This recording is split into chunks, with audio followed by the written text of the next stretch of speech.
Okay. Sorry about that. You Go ahead, Greg. can get to the JSTOR. You can get to the Heidegger and Theology article with JSTOR on a read only. Okay. An account, you get 100 articles to read. So that's an option if you can't. Yep. Could you send me a link about that actually? One of the reasons this came up is Craig was mentioning from another book of Jonas's two essays, one about Gnosticism and existentialism, which is actually included in our book, and we'll read at the end, at next section, I mean. And then another essay.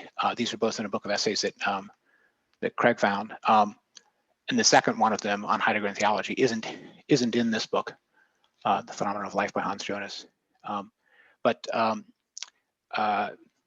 it is available as a PDF on some of the article sharing sites because it was published in a philosophical review back in 1964 or something. So Craig has found a way to get that without having, normally the JSTOR things are available to everyone who's an academic institution, but are harder to get outside of it. But Craig found a way of getting it. So thanks for sharing that. We might actually add that to something we'll try to read for next time. All right, great. So reactions, Craig. A lot of stuff to get through, a lot of details. I found myself wishing there were more diagrams, or at least drawings or figures or something. You know, at least the other ones who put the metaphysical things together have nice pictures of stuff. Mm-hmm. And I was having to formulate those pictures, trying to formulate the processes that were going on in the pictures. So I found I do better with visuals, and the visuals were lacking. So there are some things online that give visuals for some of these things, like trying to explain, you know, the 8 and the 10 and the 12 and the Valentinian plemora and this kind of thing. You know, they're useful overviews. One of the problems they have is variety, right? And this is the one of the points that Jonas is making, because the Valentinians are, as the critics put it, every day inventing something new, right? You've got, you know, 6 different versions of them. But there are some of those online. But I understand that it's a lot of material to get through, especially 6 different, you know, school of thought at once. It's not like you need one diagram. You need 6 diagrams for the Valentinians and 3 others for you know, Macrae's, whatever else. But yeah, understood. Yeah, the other issue is similar to Joe's, the context out of which this emerged. The book is pretty much talks to the Gnostics and a little bit of time on its relationship to Christianity, but very little on Zoroastrianism, Mithraism, and other things that may have been driving the sort of milieu of what would come up with these fantastic stories. I mean, I even issue with the Neoplatonists. How did they start coming up with these fantastic stories in this time frame? What was the cultural scene creating those? And so I was looking for a little bit more breadth outside of just the Christian Gnostic comparisons. And I'm sure that's probably around there somewhere, but I haven't started digging for it yet. But these things don't come up in a vacuum. So no, you're right. You're right, and he's definitely trying to present the Gnostics themselves first. Section 3, which we're reading next time, is a little bit more of the reaction, the contemporary reaction of the ancient world to the Gnostics, mostly the classical ancient world, right? Whereas he considers the Christian reaction to them as like covered by the Church Fathers. He does not have to cover that, but he wants to tell you what Plotinus made of these people, for example, or you know, how this differs from what they had in the Stoa, and you know, where is the doctrine of virtue in the Gnostics, and how does that compare to how its importance in the previous things around it, that kind of thing. That's all we'll get to in part 3. So it's sort of he just wants you to give you full bore the thing itself, and expect you to kind of just swallow it, so to speak, and then you can relate it to the other things around it a little bit after that. He's already done a little bit of that relating and talking about how there's this spirit of rebellion in it, and I think that's certainly there. Yeah, and the other thing to realize is this one was definitely meant for a general and not necessarily philosophical reader. In his first book in German on this, he had long sections on the relation of any of this stuff to Plotinus and Origen and some of the other later thinkers. That stuff hasn't been translated; it's only in German. But the point is, he knows that it's useful to also talk about other philosophical systems this time or later that are similar to it, to understand it in context. And those are probably the 2 biggest ones, Platonism and Neoplatonism and Origen's version of theology, early Christian theology. But he left them out of this just because he thought it was just going to be too much for the reader to take in at once. We got six theological systems here, right? If you tack on things that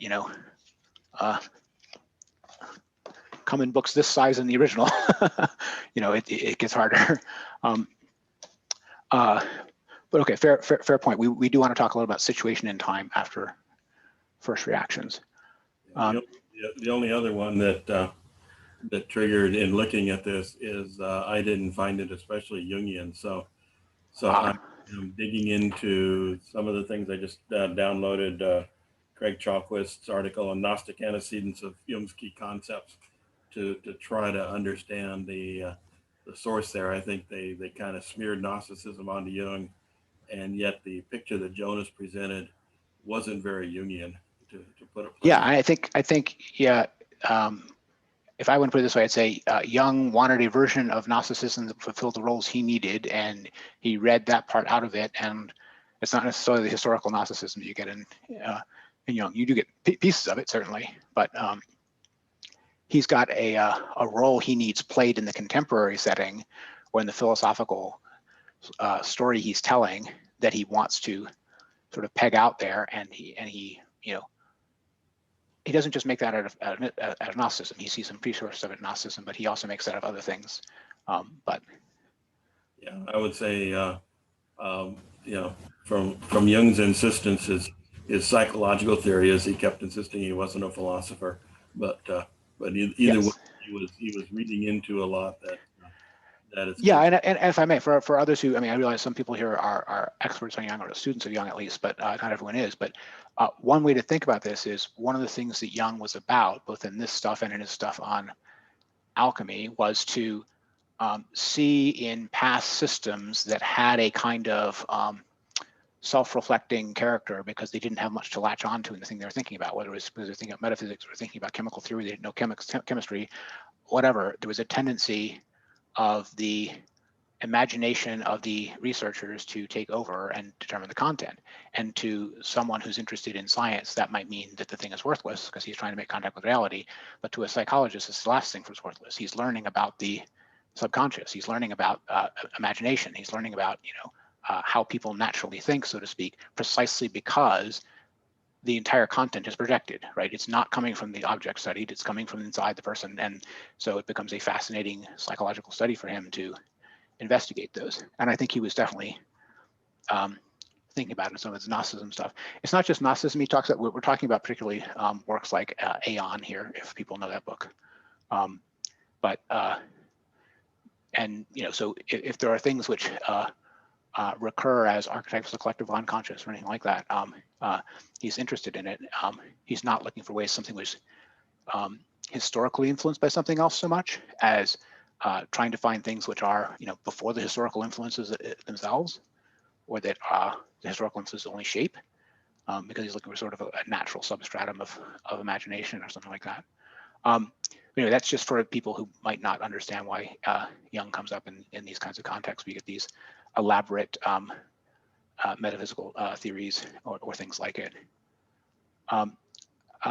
Chiak, am I pronouncing your name right? Check, like a checkbook. Okay. Well, I got tied up with other deadlines this week, and there was a from Joe that reminded me that this session was going to occur. Ah, yes.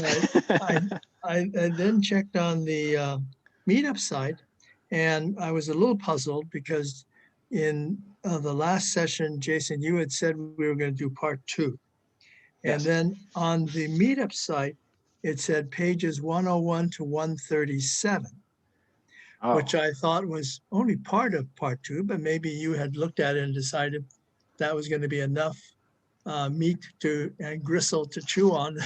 No, that's not nearly enough. Oh, thanks a lot. So my fault. I think that was something left from a previous thing or something, but it's my mistake. Okay. Just part 2 is what we were supposed to read. right, but all of part 2, which takes us all the way to Manichaeism. Yes. Well, I didn't get even all the way through to Marcion. So Got it. Okay. I am going to benefit from listening to all of the learned conversation and questions that will arise in this session. And it will point me towards things for me to think about and reflect on them. And maybe I'll have something worthwhile to say in the third session when we also deal with part 3. But in general, what I did see so far, I mean, I would certainly agree with Craig's comment that this is in the modest part that I've seen so far, it's fantastical. And I mean, as I think about it, I'm wondering who are the people who composed and promulgated these ideas about metaphysics and human fate and human reality, and how did they convince other people that they were onto something, as opposed they were onto something and they were simply ingesting something On something, right there. on something, but more than just a flight of fancy. So getting back to Joe's comment about Christianity reminds me, and I don't know that we'll deal with this until we get to part 3, but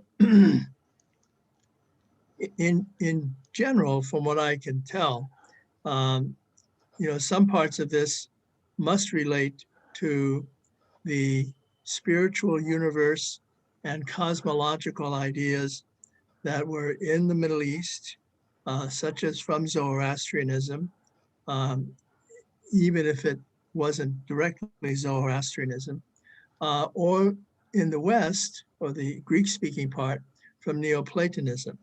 And that brought me up short again, because while I have some small reading in Platonism, I never really found Neoplatonism to be that interesting. I've sort of assumed, and I may be quite wrong on this, that it is primarily a philosophical expedition from philosophical roots. And it doesn't really get to some of these theological, or perhaps, if not quite theological, certainly cosmic issues. Now, I might be wrong. That might be there. And if it's there, then that's an element of Neoplatonism that I probably need to have some pointers from Jason on. Well, you should read this and check on that. And that's all fine, because I do know that it is Neoplatonism that becomes the version of Plato that informs the Hellenistic world, the world after Alexander, and that therefore feeds into Christianity and Christian notion. And it's probably another weakness of my education that I don't already have that in my background.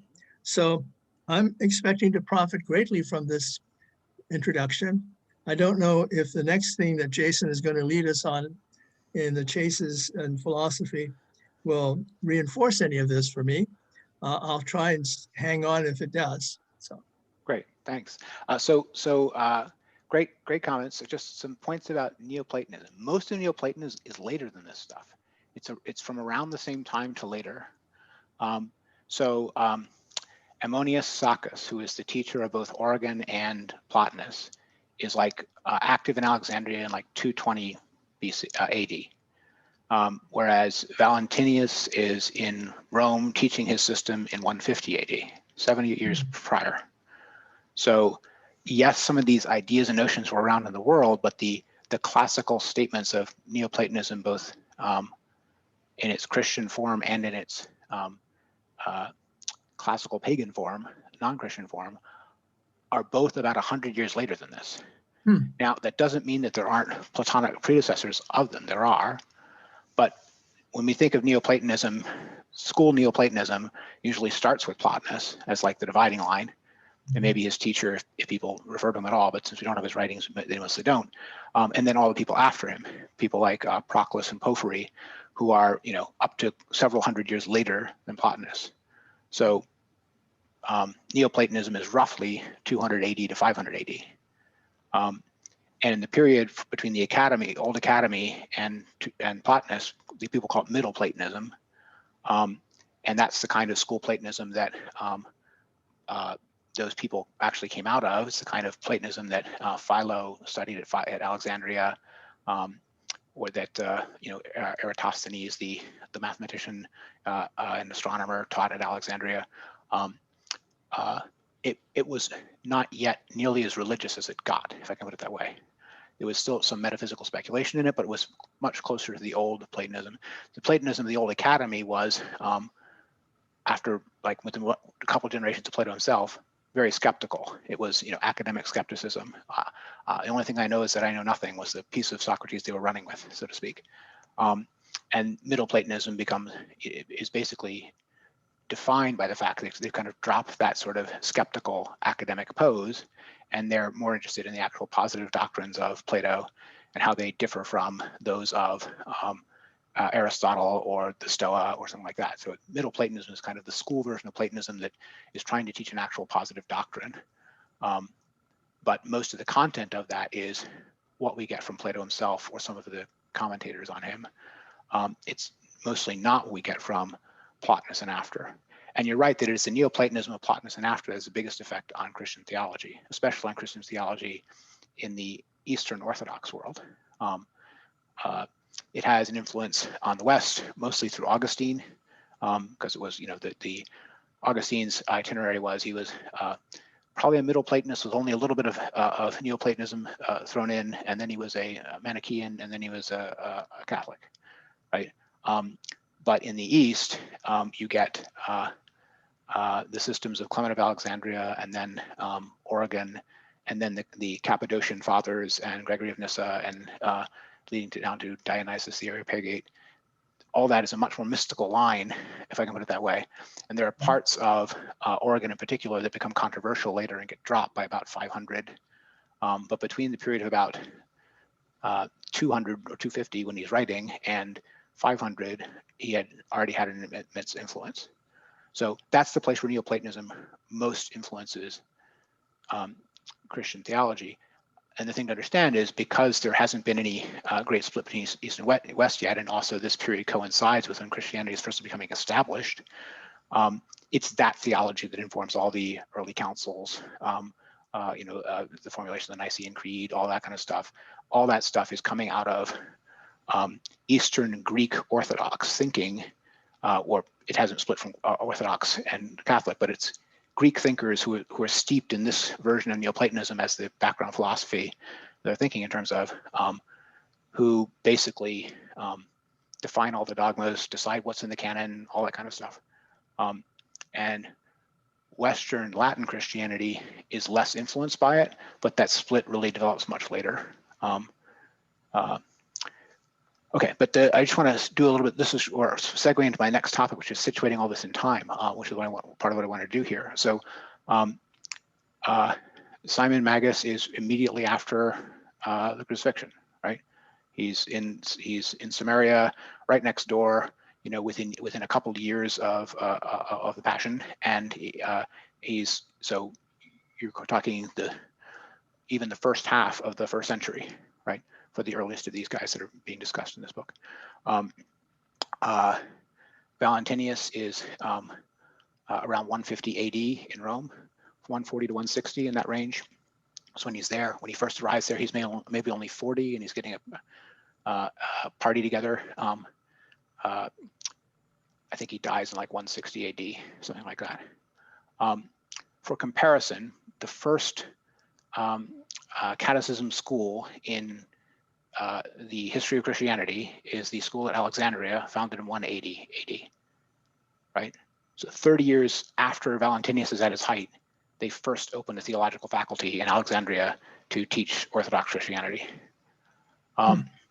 And the person who founds it, by the way, is a Stoic philosopher convert. And he teaches Clement 20 years later, and Ammonius Saccas is 20 years after that, and he's teaching Plotinus and Origen all through the 3rd century, right? So it's only late in the 2nd century that there's any like theological faculty discussions, as opposed to just whatever's going on at this or that church anywhere in the Christian world. And understand, we're talking about the Christian world here, this is not an established Christianity. Over half of the first 10 popes are martyred. It's still illegal to be a Christian in the Roman Empire, basically. There's different laxness or intensity of implementation of that, but there's nothing like official toleration yet. In this entire fight, including that early period of Christian theology in the 200s, is occurring before Christianity is an established thing and is recognized by the Roman Empire, right? The end of the persecutions that precede Constantine is like the Edict of Milan in 312, right? And up until that time, some of the last persecutions are some of those intense, right? So there's the whole period that we're talking about here is one in which Christianity has no public authority to wield. It has the authority of bishops teaching in their churches and what the believers actually are convinced by. The sword is in the hands of magistrates who don't want to hear about it. Their version of toleration is to not go looking for them. But anyone who is found and accused of being a Christian and doesn't recant when forced to, is executed. So this is an atmosphere in which you don't get like, people think of that Orthodox Christianity is some big established thing, that from the very beginning there's church authorities, and there's synods, and there's councils, and there's enforcement of doctrine. Nothing like that has happened yet. Nothing remotely like it. So in that context, Valentinius, who's kind of middle to late of this Gnostic wave, is 140 to 160 AD in Rome. He's teaching in Rome. And we're informed by at least one of the church father sources, we don't know this is true, but that he narrowly lost an election for bishop. And Bishop of Rome is what we mean by Pope at that time. There wasn't any other notion of papacy. So Valentinius probably came within a few votes of becoming a Pope in the middle of the 2nd century. So at its peak, it was a very big deal in Rome. And the church fathers of the 2nd century are all full of, fighting against it as a heresy if they don't want it to take over the church. Okay, so that's just a little bit of the institutional context and understanding of sort of Valentinius himself. The only one of these guys that we know is significantly later than Valentinius is Mani. He's basically a full century later. That's still the time period in which the Roman Empire hasn't established Christianity. The dominant religions in Rome are a new cult of Mithras that is being pushed by the emperors, Stoicism, traditional paganism. There's plenty of Judaism, plenty of Christianity running around, but they're not legal. And Mani is coming into that same pot from just over the border into Parthia, where he was in Babylon when that's where he started his work, when it was controlled by the Parthian Persians. And he has a career of like 60 years long that takes you basically to around the early 300s when he dies, is martyred. And that's around the same time that Christianity starts becoming legal in the Roman Empire. So just most of this stuff is happening before there's anything. There is an Orthodox church, there is an established church, there's an established line of what counts as Orthodox, but it's all from the writings and teachings of particular lines of religious leaders. It's not anything like enforced, and there's nothing like theological faculties debating the matters. Okay, so I hope that's useful background for the atmosphere in which this is all happening. Are there any questions about timing of some of these figures and people and that sort of thing?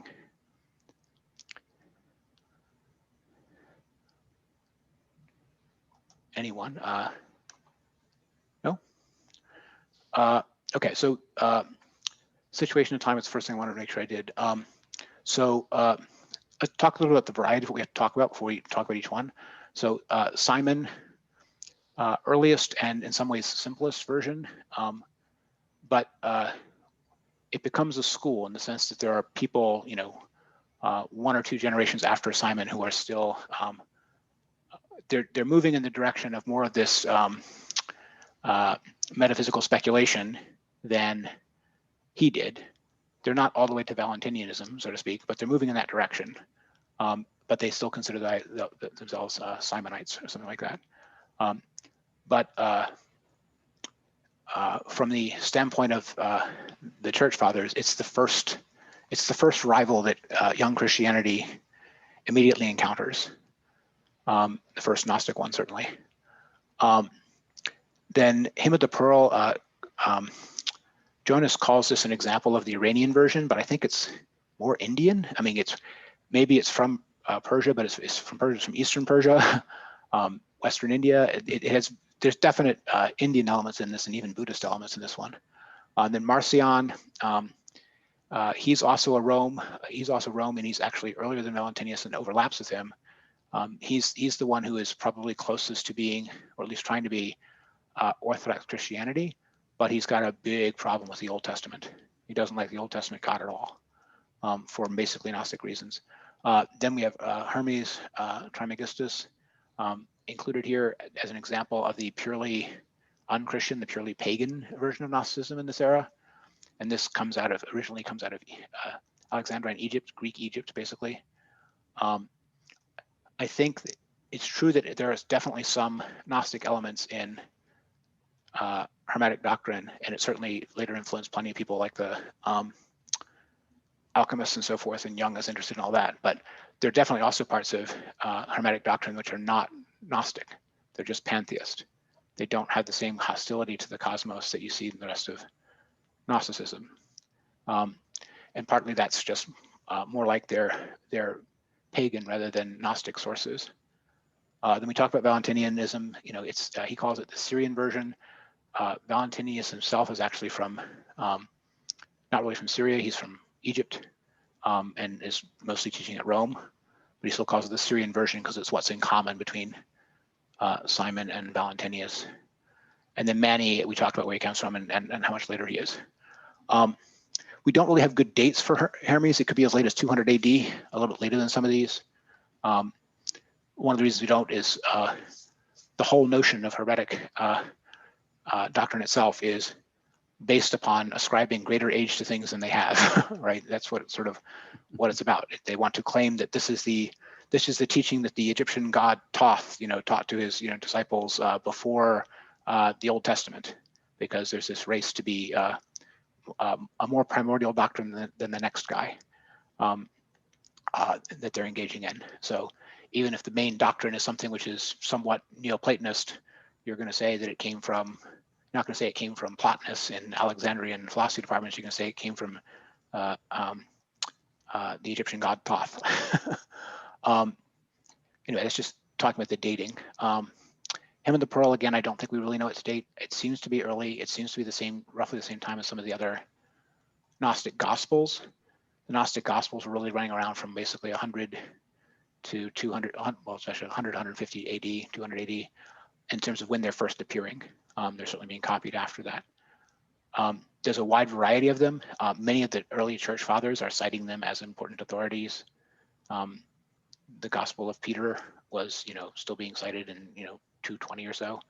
It wasn't until later councils it was decided it was heretical because of certain doctrines in it. And some of the more Gnostic Gospels, like the Gospel of Thomas, that's one that we would use to date Hymn of the Pearl. It's probably 200, it might be 250.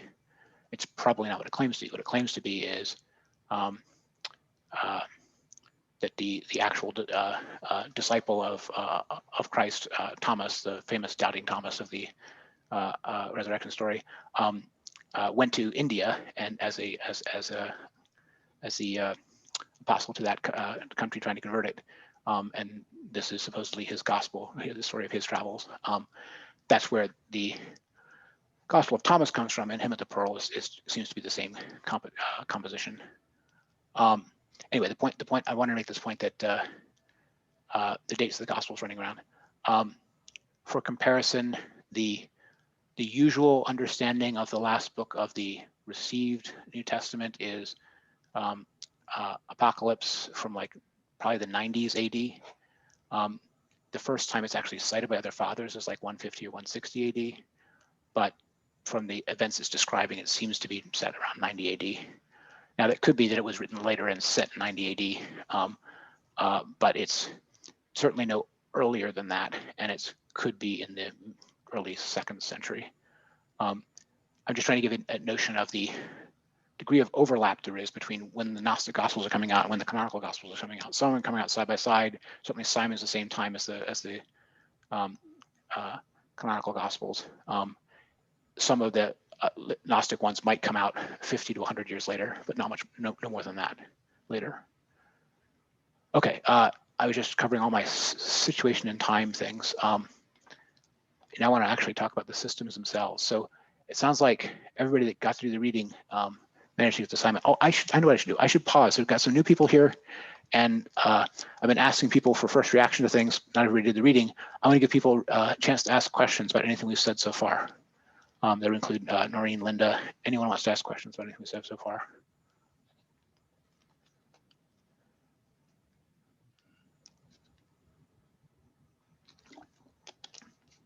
I'm basically at a entry level into the subject, so I am just listening intently to learn and get a broader understanding. I am too new to have questions. That's fine. That's fine. If there's any part that confuses you or what is that, we can definitely bring it up. But jump in with anything you got. But it's fine if you don't have anything. So let's talk about Simon. Simon Magus. So he's the only one of these who doesn't just occur in some of the church fathers railing against him in their books against heresies, but actually occurs in Acts. So he's discussed in the New Testament. He's a Gnostic teacher in Samaria, right next door to Judea. And he's running around in the middle of the 1st century, and he's claiming that he is the incarnation of the Godhead himself. And his relation he claims to Jesus is that something like, people think that I suffered in Palestine, but I did not, something like that. And he goes around with this woman who he says he's redeemed from a brothel in Tyre, and says that she is the latest incarnation of the Enonia, the thought of God. And she is the incarnation of the long-suffering Sophia, the incarnation of wisdom, something like that. And his version of the whole Gnostic story is told with that backdrop. So the rest of the actual doctrine is a very slimmed down version of the whole Gnostic myth. The spirit is entrapped in the material world in the form of separate little particles of light in every spiritual, but not every merely psychic soul, and he has come to recover them all. Right? He came first to rescue Sophia, and now he's going to preach salvation to all the spiritual, and all the spiritual react to him. Those who react to him favorably are the spiritual, and so they're the ones that can actually be saved, and the ones that don't are the ones that aren't spiritual, as is proved by the fact that they cannot hear the call from without, which he is making.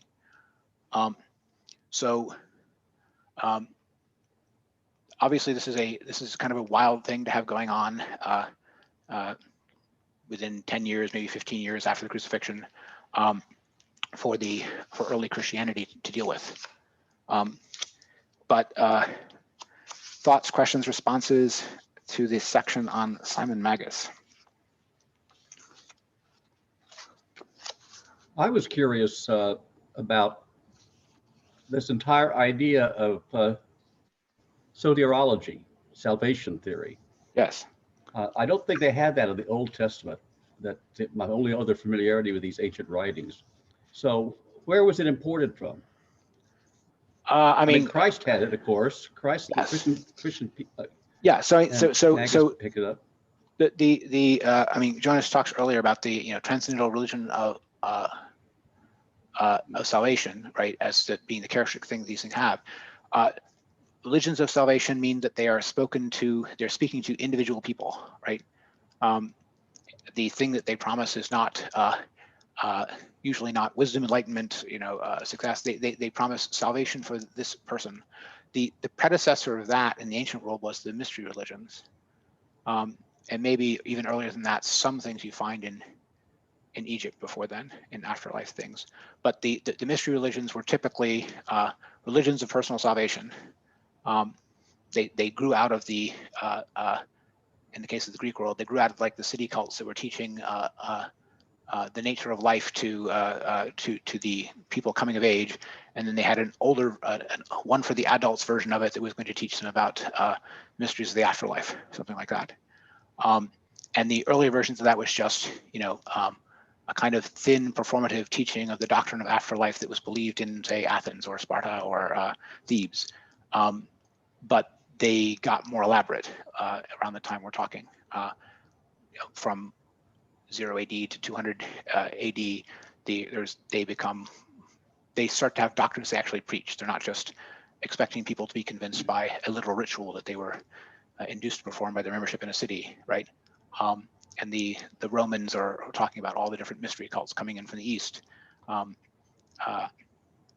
But all of those are religions of personal salvation in that sense. They're usually not religions of cosmic salvation. That's what's different about any of this Gnostic stuff. They're just trying to teach something about the nature of soul, life, afterlife, something like that. In other words, they're purporting to tell you something about the natural condition of man, not just in this life, but in afterlife. That's what most of the religions of salvation before Christianity or any of the Gnostic movements were like. But a message of salvation to all men preached like Christianity was pretty new. You don't find 6 others of them before it, beside it. So anyway, in terms of actual precedents, the only real precedents of this kind of personal directed to each individual religions of personal salvation were the mystery religions, but they didn't have the same scope. They didn't have the same ecumenical sweep. And they certainly didn't have the same, there is some cosmic drama which is just happening now, which is not part of the eternal nature of things, but in which the most significant event just occurred, right? There's nothing like that until Christianity and Gnosticism. Craig, can you think of another example? Am I missing something?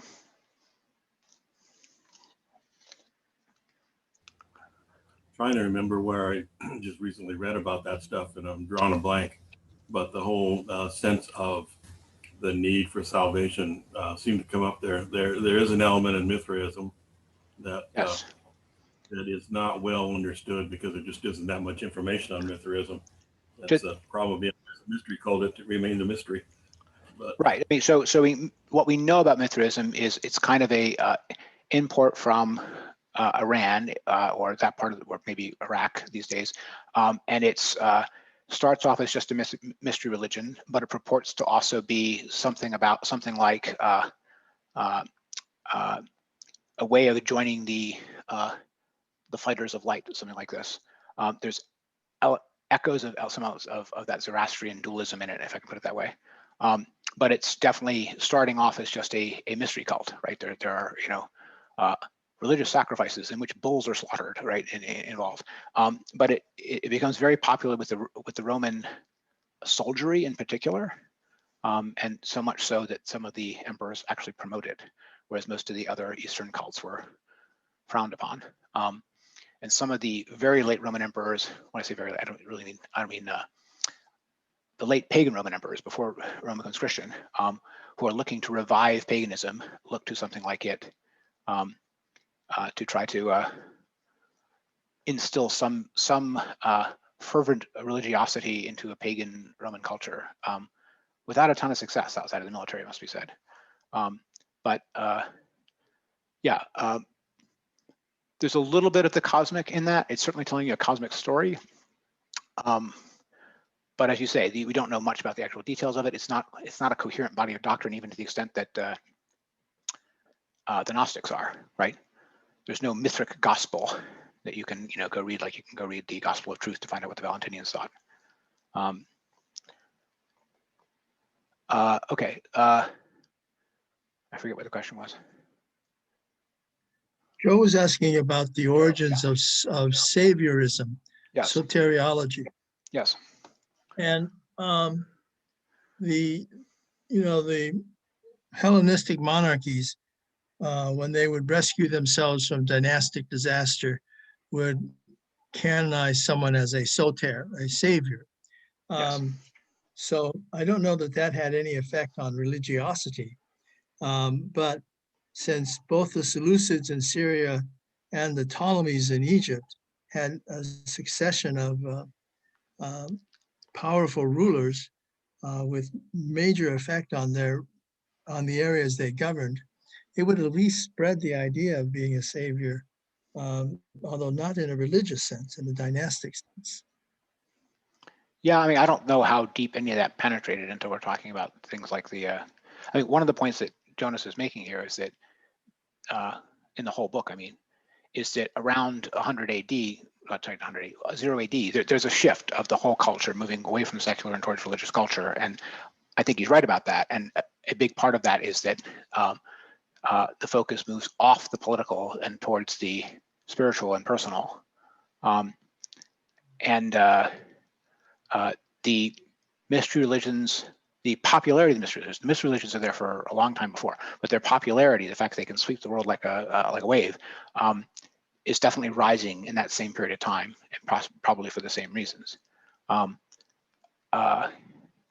Does it? I don't think they go as deep. I think one of the reasons why there's so many of them and they're almost interchangeable with one another is, they're not that deep. They're intellectually not as deep as the other systems that are being derived, or espoused, right? Even something like, well, certainly something like Philo, certainly something like Hermetic doctrine, anything like that is more developed than anything you're going to get in just one of the mystery cults. The other thing I will say is there in some mystery cults is there is a kind of, put it this way, an extremism in them. There's a dramatic extremism in them that you see also to some degree in Gnosticism. That's notable, right? Compared to previous pagan religion, which had been pretty staid, you get things which are getting more choreobantic, things which are getting more wild, right? And the wilder it is, the more attractive it is in some ways. That's new, right? That's something that the Romans in particular react to. It gives a bad odor to some of these things, but that's noticeable in some of the more extreme cults from Asia Minor and the Middle East around this time. But the thing which you get in Christianity and even in something like Simon's version of Gnosticism is more like, it's not just you saved, it's the world saved. It's the drama of world history is the story of the soteriology, right? The divine is intervening in human history in order to effect a narrative of salvation, right? And that is happening as a new thing now, right? That's new. You don't get that in the mystery religions. You don't get that in Old Testament Judaism.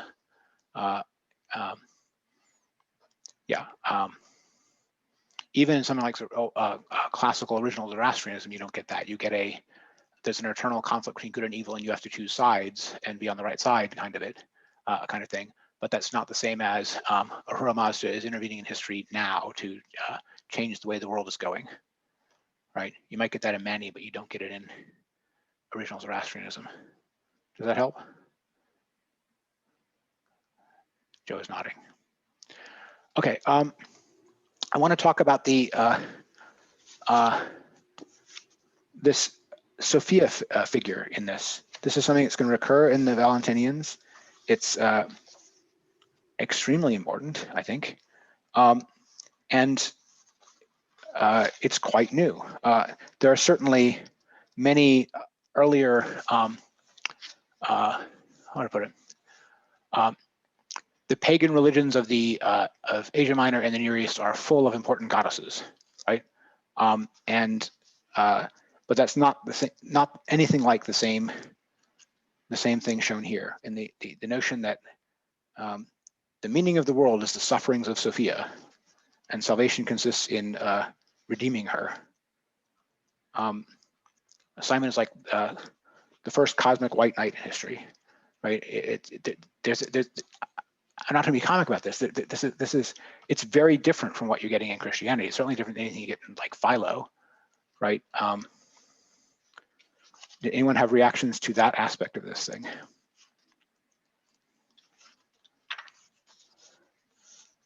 Yes, no? I reacted to it overall in that, you know, there are, depending on the you know, depending on the slice of Gnosticism you're talking about, Sophia is more or less culpable of dragging down humanity. And I just, as a woman, it was just very striking to me that it always seems to be a woman who drags down humanity. Yes, but I mean, if anything, that is something which is there in their, you know, Old Testament source material, that it's quite different. I mean, I agree with you. Get to the Valentinians, it can get to be that much, but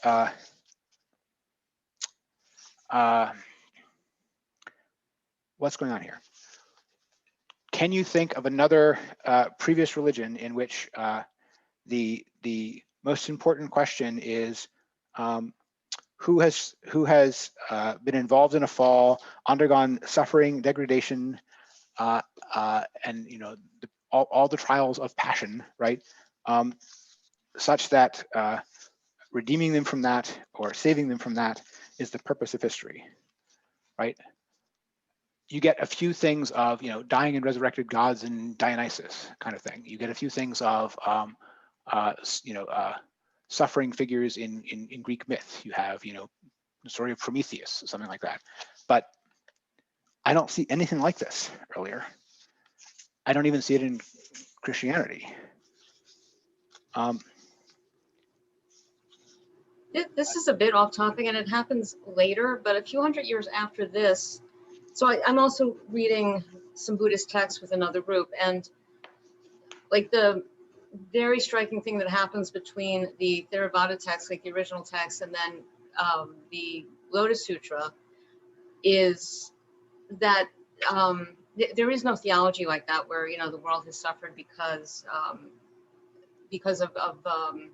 you know, these mythical creatures. It's all about, you know, our internal ignorance and our you know, not right thought, et cetera, et cetera. But it goes to a place from personal salvation to cosmic salvation. And I don't know if there's any, like, if some of this has rubbed off on Buddhist thought in the later centuries, because it comes a couple of centuries after this. Yes. But so it's just striking to me that that happens there too. Yes, I think it's fair. I think Mani is also an example of this happening to Zoroastrianism, right? Zoroastrianism before Mani doesn't have this, and Manichaeism does. Okay, but let's talk a little bit about the actual the actual metaphysical speculation of the character, so to speak. So a lot of this you get way more developed in Valentinius, where you've got this whole doctrine of the Plemera and, you know, 30 different entities inside of it and so forth. Here you don't have that, but you still have this, you know, there is the original silence, right? It is thinking and thought as nous and enonia as the two first hypostases of God, right? So some of this is stuff that you will see later like developed in a much, if we can put it this way, a more rational way, if that's the word for it, in Neoplatonism. And here it's purely speculative, but it is. I mean, this is metaphysical speculation, if I can put it this way. When you're seeing something like the difference between the mind thinking the thought and the thought the mind thinks as being the core of the division of the unity of the Godhead, right? You're doing metaphysics, right? It's not just religion, if I can put it that way. There's a philosophical element to it, right? You have a whole notion of what the mind is, right, involved here. There's even a kind of prior idealism behind it, of it being, considered entirely natural that, of course, the contents of the universe are the thoughts of God, right? This is a kind of baseline that's from which this thinking is even starting. I do think you find things like that in purely mythological things earlier than this, in Egypt and in Greek religion and in India, right? Where there is always like a metaphysical thought behind the myth, right? Why does Athena, the goddess of wisdom, spring fully grown from the head of Zeus, right? There's a thought involved in that, a metaphysical thought about the relationship between something like rule and something like wisdom, right? And by the way, I didn't pick that example at random, right? That's exactly the same background thought, not necessarily from that source, but that's the same background thought of the Nous Inonia relationship here, right? The Sophia, firstborn of the Godhead here, is an Athena-like figure. But the point that I'm trying to make is that there are mythological precursors of this kind of thing scattered around everywhere, but you don't get this kind of, they usually hide it, is what I'm trying to say, right? They usually don't call each of these things by the abstract noun of, mind and thought and so forth, and then personify them and tell the story, right? Usually you start by giving them a name. This could be a personal name that isn't just, God or wisdom.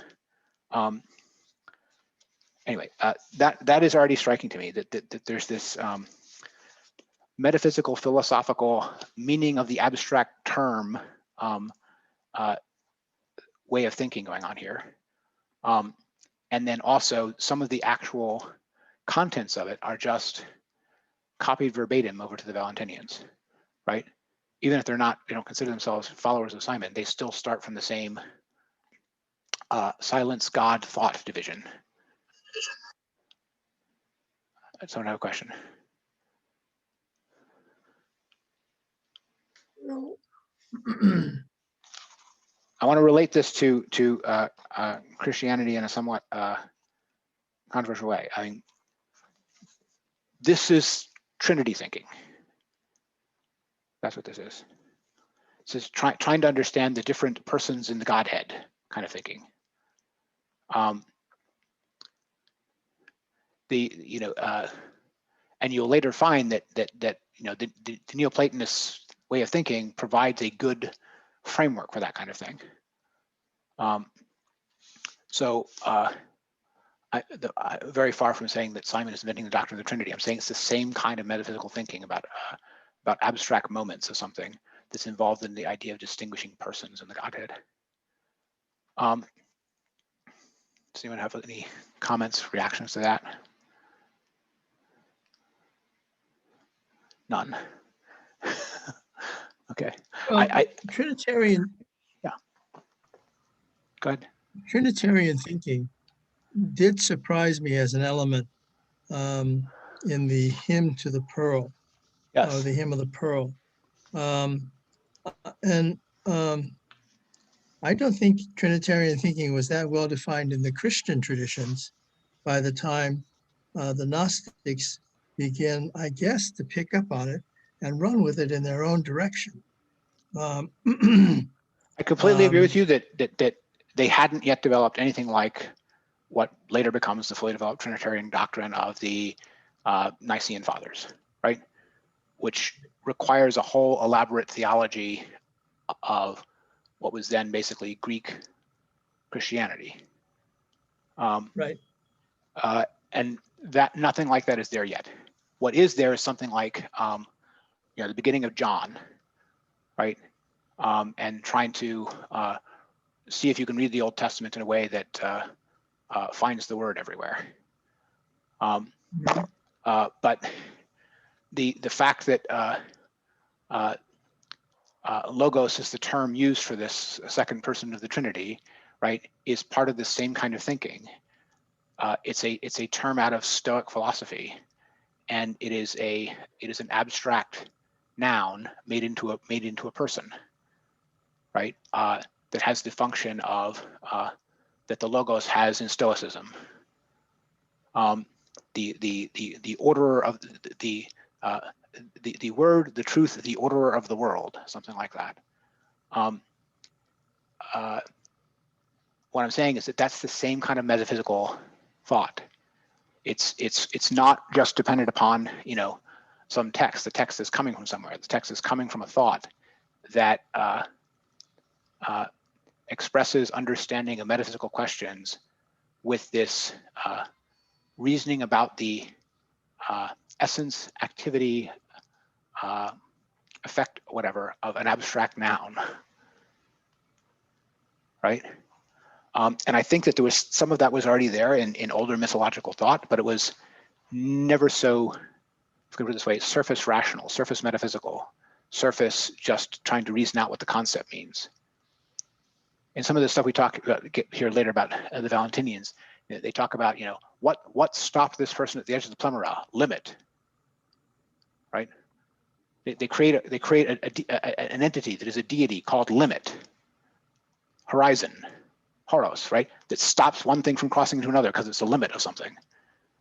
So the idea that things have shape, the idea that things have definition, is turned into a word, and that word becomes an entity within the divine, right? It's one of the features of the divine, that limit is one of its characteristics. I'm just trying to point out that way of thinking about these things is all over the place at this time, right? It's there in Philo, it's there in early Christianity, it's there in John, it's there in the Stoics, it's there in Simon, it's there in Valentinius, right? To me, it's the sort of obvious cross-fertilizing language that is letting all these things be talking about the same thing, or think they're talking about the same thing. It's why these traditions don't just go past each other, right, without ever touching, but actually manage to make contact and talk to each other.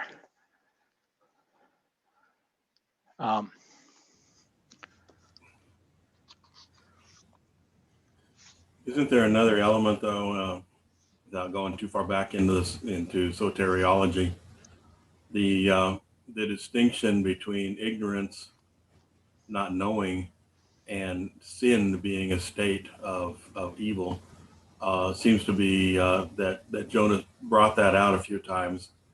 Didn't go too far with it, but brought it up, and I know the actual full sense of atonement, it didn't show up until about 1000 AD. So are they still dealing with ignorance? Have they really gotten to a sense of sin at this point, or what's the differentiation and how they're trying to deal with this? So I think that there's already a notion of sin in something like Paul at this time, but I don't think there is in the Gnostics, not the same way. I think it's ignorance for the Gnostics. I don't think it's simply ignorance for a Paul or an Augustine, which is obviously later, but because they're thinking about something like ethical self-command and its limits, or something like that. The Pauline thing is I know what I should do, but I do exactly what I hate, right? That's his, and this leads him to say there's something wrong in his nature. This is the way he reacts to that, and you get something similar in Augustine. That there's the point is that that's not a notion just of knowledge, right? That's a problem that you tell Socrates, no one does evil, no one does evil voluntarily, right? Well, it depends what you mean by voluntarily, right? And he says, they're always doing it out of ignorance. Well, what kind of ignorance is when you know what the right thing is to do, but you do the exact opposite because you lack self-command, right? So that I think that's the kind of notion of something like a fallenness or a nature that needs to be redeemed or something like that, that you get in both Paul and Augustine, that is not just about knowledge. It's not just about knowing some fact about how the world works, or knowing the secret doctrine, or knowing what really is to be spiritual, right? Or knowing how many aeons there are on the plemora, right? None of those things will change that, right? But that's not what you get in the Gnostics. In the Gnostics, if someone can hear a spiritual message and respond to it, they're spiritual, and all of the problems they have with matter and body are completely irrelevant because they're just about matter and body. And, you know, everybody knows that that's completely screwed forever, right? By its nature, right? So that's where I see the difference, right? The thing that they have in common is this notion of there needing to be something outside the world that is spiritual enough to save the world, right? But the Gnostics don't actually want to save the world. They want to get the hell out of it. Not quite the same thing. It's interesting to me that the concept that got institutionalized over the years, that got adopted and got kind of formalized, is the concept of, you know, us being evil and sinful versus the universe being evil. Yes. And I would think that is partly the political, like, oppression of like, it's a means of political oppression when you can point to the person themselves and say, you know, you're the instigator, you're the evil one, as opposed to the cosmos. In the original, I mean, you find that all the way back in Plato, right? Long before you get to Christianity. And there, the motivation is to save the morality of God. It's that you don't want God to be the cause of evil, because if God is the cause of evil, there's no reason to have any respect for him. And, you know, this goes back to the Republic, right? The Homeric poets teach you that God's a rapist. You know, Zeus is philandering with, you know, everything that is, you know, isn't tied down, and some of the things that are. And you know, this is something which no self-respecting man can look up to, right? So that's a way in which some of those may trying to be poetic or mythological stories about, you know, the tragic nature of life, or, you know, limits of this or that. Doesn't matter, right? The overwhelming impression is God is something to be despised, not emulated. And the Platonic reaction to that is nothing that isn't at least as morally good as a good man deserves to be called God. So if you apply that consistently, you're going to find that you have to remove anything like conscious evil from God's action. And the result is you're still going to have to explain where all the evil in the world comes from, right? So the Gnostics explain all the evil in the world comes from a being less than the actual God who made the world badly. But the Platonists are all going to say, of course, there's evil in the world. People are bad, right? So in order to try to save the thing that people are looking up to, you say that they are not living up to it, right? That's also a means of control. Like, if an institution can say that you're the evil one, then I can control you. It is a means of control. It's also a means of, I'm trying to point out the two reasons why it is, at least the Platonists, why they go for it anyway. The first one is that they want to make sure that what people are looking up to deserves to be looked up to. That's one. And the second is they want people to improve themselves instead of blaming the world, because they deeply distrust resentment, right? So that's the sort of motivation of that side. The Gnostics are violently reacting against all that. They're saying, you know, all of that is telling me to obey a world that doesn't deserve to be obeyed. That's sort of that first point again. And that there's nothing evil about the spiritual man. The world is out of joint, right? And there's no question that is a deliberate inverting of the Platonic, or for that matter, Stoic understanding of things. How much Christianity is itself such an inverting? Different question, harder question. But certainly the Platonists wanted to remove the idea of ascribing evil to God in order to make sure that people weren't looking up to something that did not worth looking up to. and that the focus of curing evil was on self-improvement, not reforming the world, as though the world could be reformed, which they really didn't think. And the Gnostics are reacting to that. But understand, when the Gnostics are reacting to that, they're not reacting to that thinking the right thing to do is to reform the world. They're thinking if the world is the cause of evil, the right thing to do is to get out of it. Because they don't think they can reform the world. The world is cosmic. The world is overpowering. The world is infinite in its power compared to them, and only something even more powerful in it, the God outside the cosmos, can save them from it, but not change it. So the Gnostics aren't reacting to that sense of evil being man's fault and not God's fault by saying evil is, because evil is God's fault, we can get rid of evil in the world. They're saying because evil is in the world from the creators of the world, the only safety from evil is to get out of the world. Incidentally, I think that's actually a point of contact with Buddhism, which we were talking about earlier, right? There's an element of this which is only the ending of the striving is a release from it.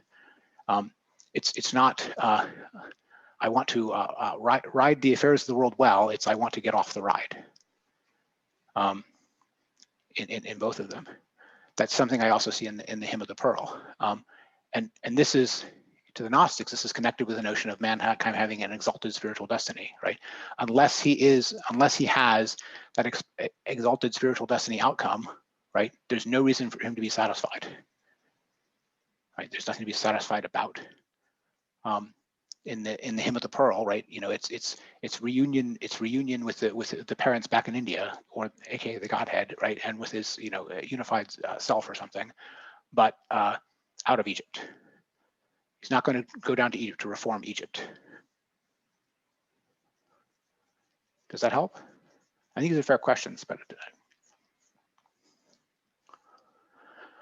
one of the things we'll get to in the next part is some of these reactions that the contemporary, especially contemporary pagan world, had to the Gnostics, and the ways in which Gnosticism was kind of a rebellion against the typical spirit.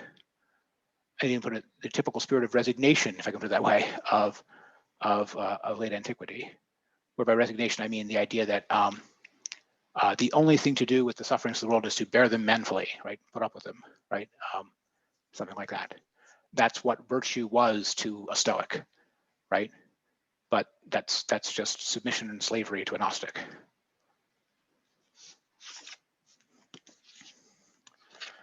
Okay, let's move on to the Hymn of the Pearl. This is the second of them. This is the one I said to me reminds me of Buddhism to some degree. It seems to have a, it purportedly has an Indian connection. Jonas calls it Iranian, but he's calling it Iranian just because he thinks there's a primary dualism in it, as in Zoroastrianism. It purports to be something about the Apostle Thomas in the land of the Indians.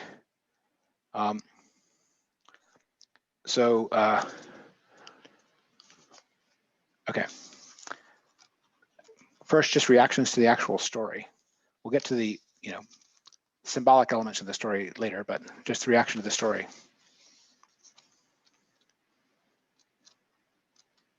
Anyone read this before? I doubt it.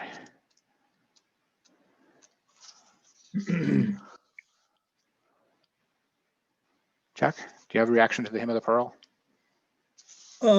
I did read through most of the Hymn of the Pearl up to the point of actually the beginning discussion on the Pearl.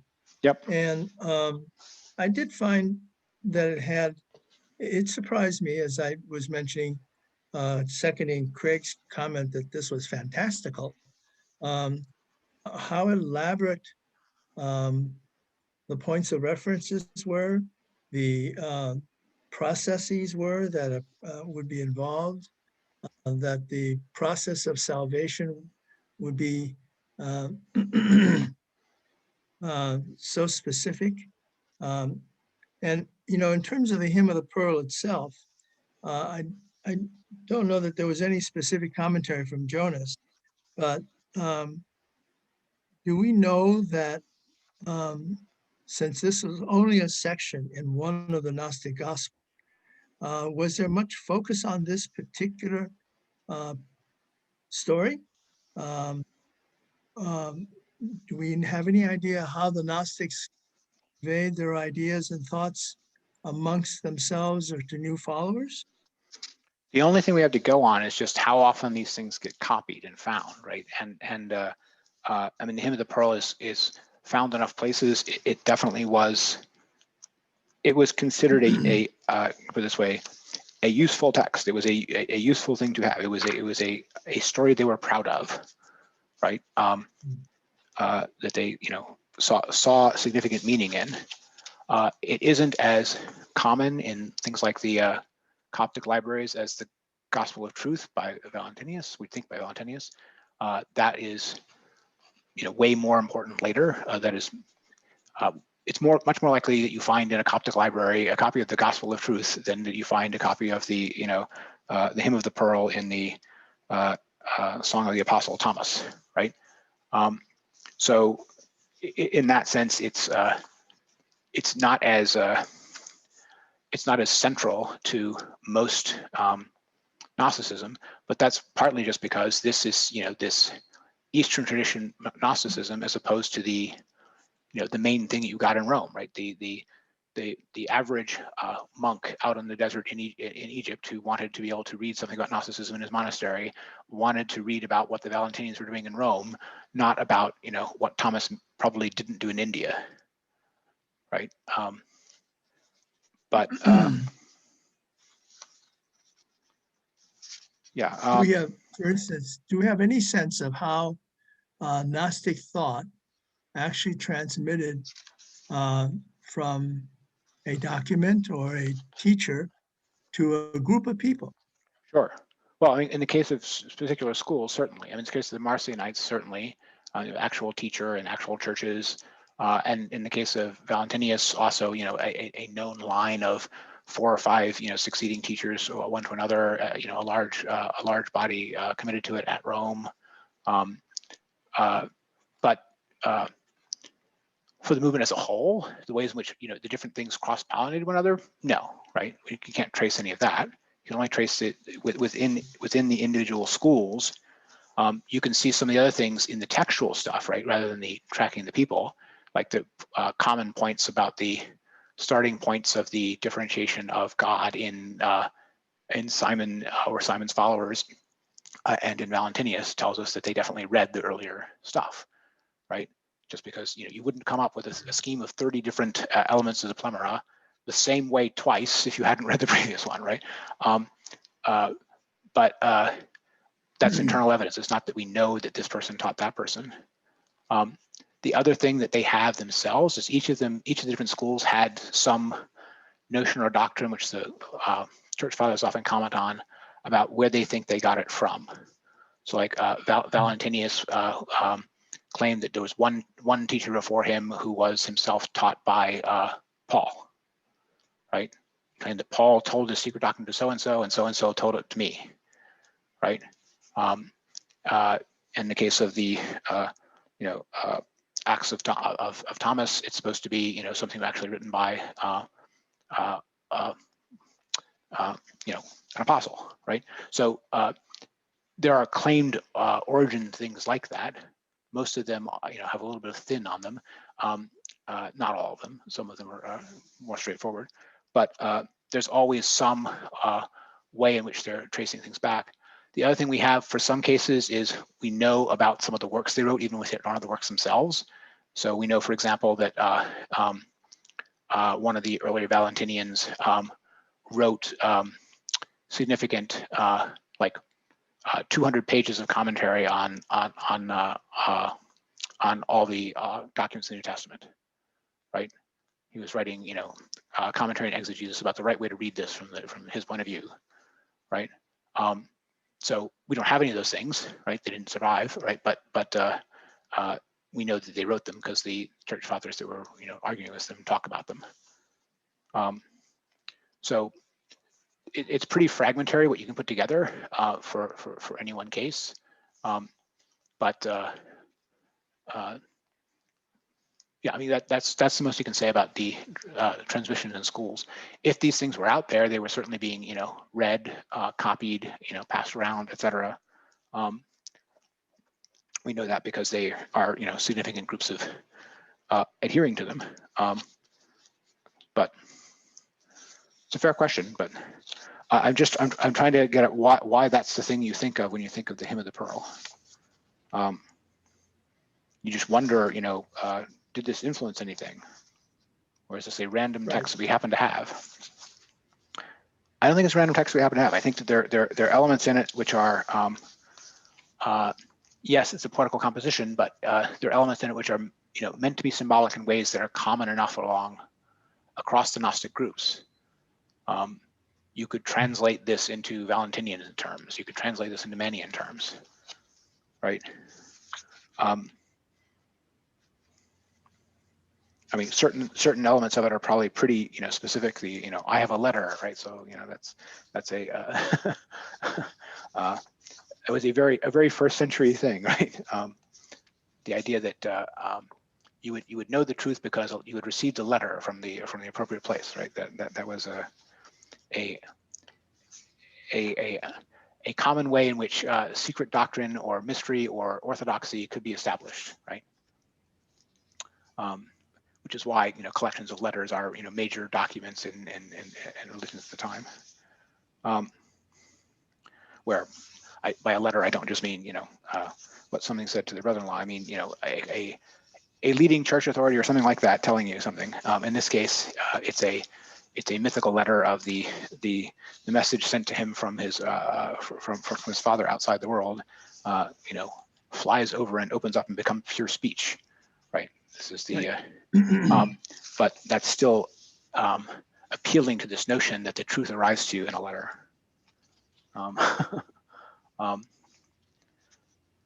Okay, let's talk about the symbolism of the Hymn of the Pearl. Egypt, the garments. There's a key idea here, which I think Jonas does manage to allude to, but it's easy to miss it if you're not looking for it, which is the notion of the transcendent self. Where, what does it mean by transcendent self? To be spiritual, to be concerned about your transcendent self, to know you have a transcendent self, almost being equated here. We already saw this in a way back in Kierkegaard, months ago, but it's here again. It's the idea that there is something like a heavenly copy of the eternal person, right? The acts the person does in their life are completing the image that they have in eternity. Something like that. Jonas mentions, the picture of Dorian Gray is the same idea backwards, right? But the idea here is that there is something, because there is something eternal about man. There is something about human life which is just sculpting that eternal object. So that's here. That's the image of the brother who's left behind in India when he goes down into Egypt, and then he's reunited with him at the end. And as soon as he is reunited with his garment when he comes back, there's no more mention of that brother. It just disappears, right? So, and Hans Jonas, I think correctly, interprets that this means that the putting on of the heavenly garments when he got back, what was the merging with the brother. The brother was his eternal soul image that was left in heaven when he went down into incarnated life, right? So this idea that there's a doubling in heaven of whatever happens on earth, or at least of the eternal or meaningful things that happen on earth, is a characteristic. It's a characteristic spiritual doctrine that you find here in this sort of the allegory of the garment. And I think it's safe to say that it is thoughts like that that convince people like the Gnostics that the spiritual is both exists and is a more important thing than the soulful or psychic or material, right? It's what they're thinking about. Why do they think that there is something about man that is spiritual in the first place? What is spiritual? What do they mean by it? What they mean is the aspect of the man, which is the aspect of the human being, which is the eternal man. This is also what Jung is getting at with the self, I think, as a notion bigger than the ego. Okay. Did anyone else notice that or pick up on that, or is that completely news to everybody? That this is I'm looking at page 123, the transcendental self that he's talking about.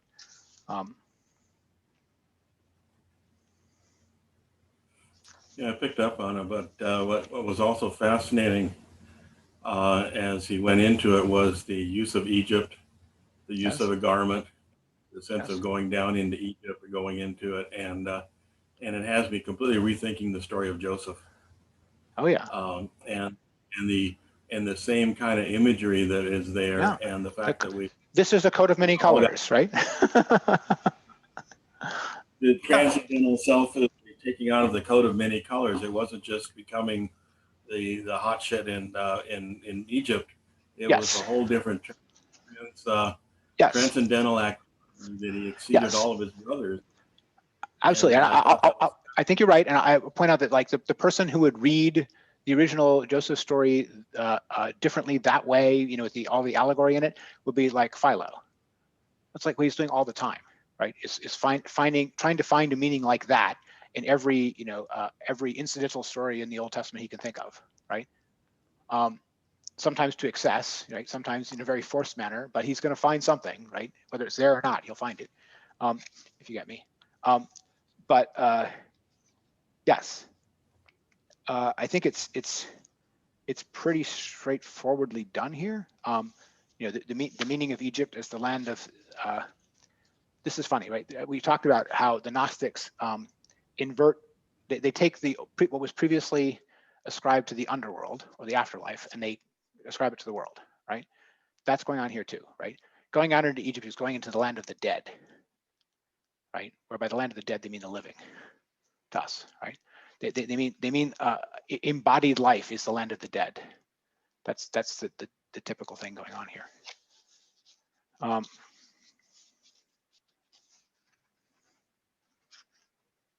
So what about the crossing the Red Sea, the Sea of Death, right? What about the I fell asleep because of the heaviness of their nourishment, right? The forgetting the mission in the end, was all of that obvious? I don't know how obvious all this is to people. To me, some of this stuff just, you know, it bangs you over the head. It's so obvious, right? But I don't know if that's true for everybody. But I mean, this is the image of the sleeping life, the image of the life of the person who is not spiritually awake, the image of what it is to live when you don't know that you have an eternal soul, right? That's the life in the inn, you know. I forgot that I was a king and I served their kings. That's what he says. So I forgot that I was the son of kings and I served their kings, right? There's an element of that, by the way, that reminds me of Stoicism, because Stoicism also has this attitude of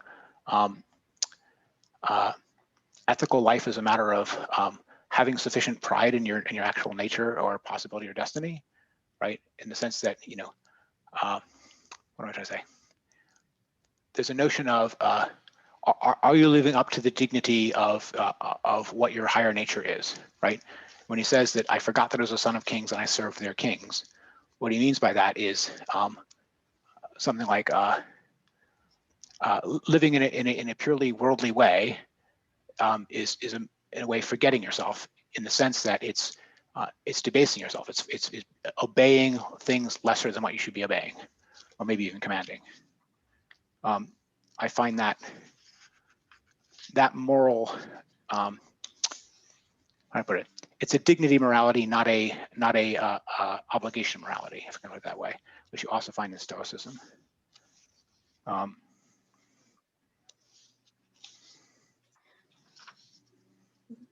of the things that I found surprising in terms of the garment and the way he describes it, Jonas describes it. Yep. On page 119, he says that the wearing of the garment In fact, the theme combines two different ideas, that of the ruse by which the archons are outwitted, and that of the sacrificial necessity for the Savior to clothe himself in the affliction of the worlds in order to exhaust the powers of the world.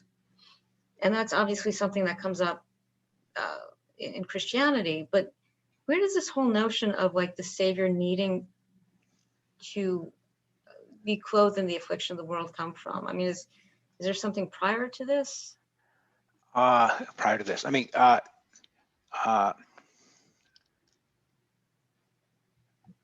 almost want to say that there's like a movement afterwards that doesn't think it's necessary, right? And it's the Docetists, those who say that Christ didn't really suffer, right? Because he's God, he can't suffer, right? He doesn't have to suffer, right? This was like the Christians, the rest of the Christians considered this a heresy at the time, and there were some Gnostics that were like it.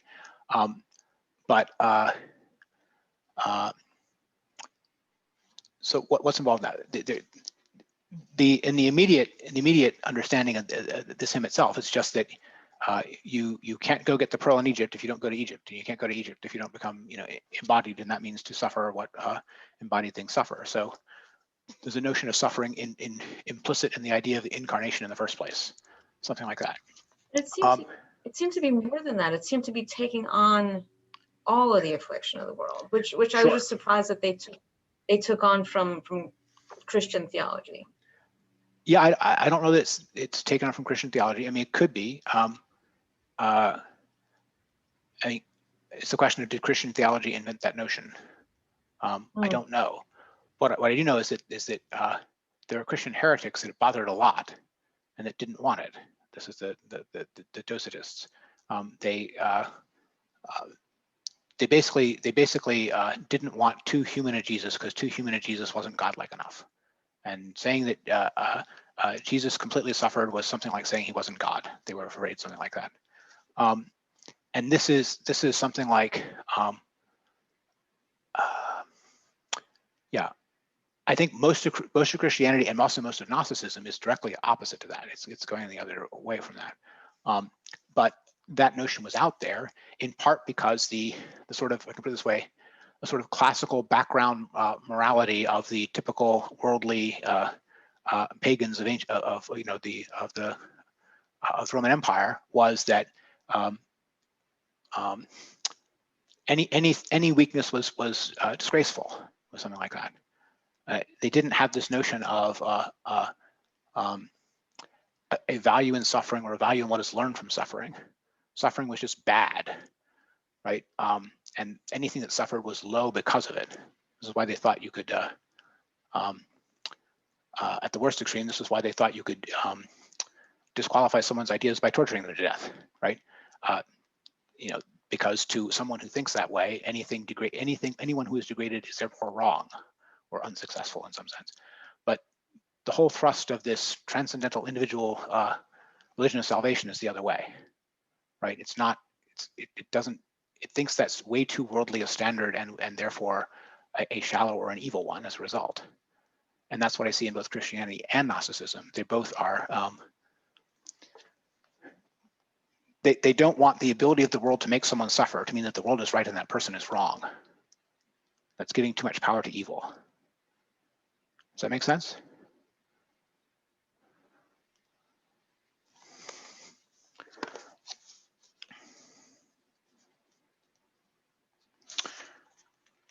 Okay, the serpent.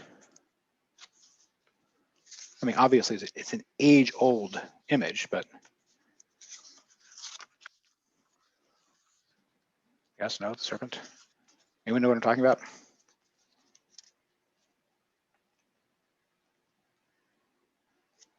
I'm looking at page 116, 117.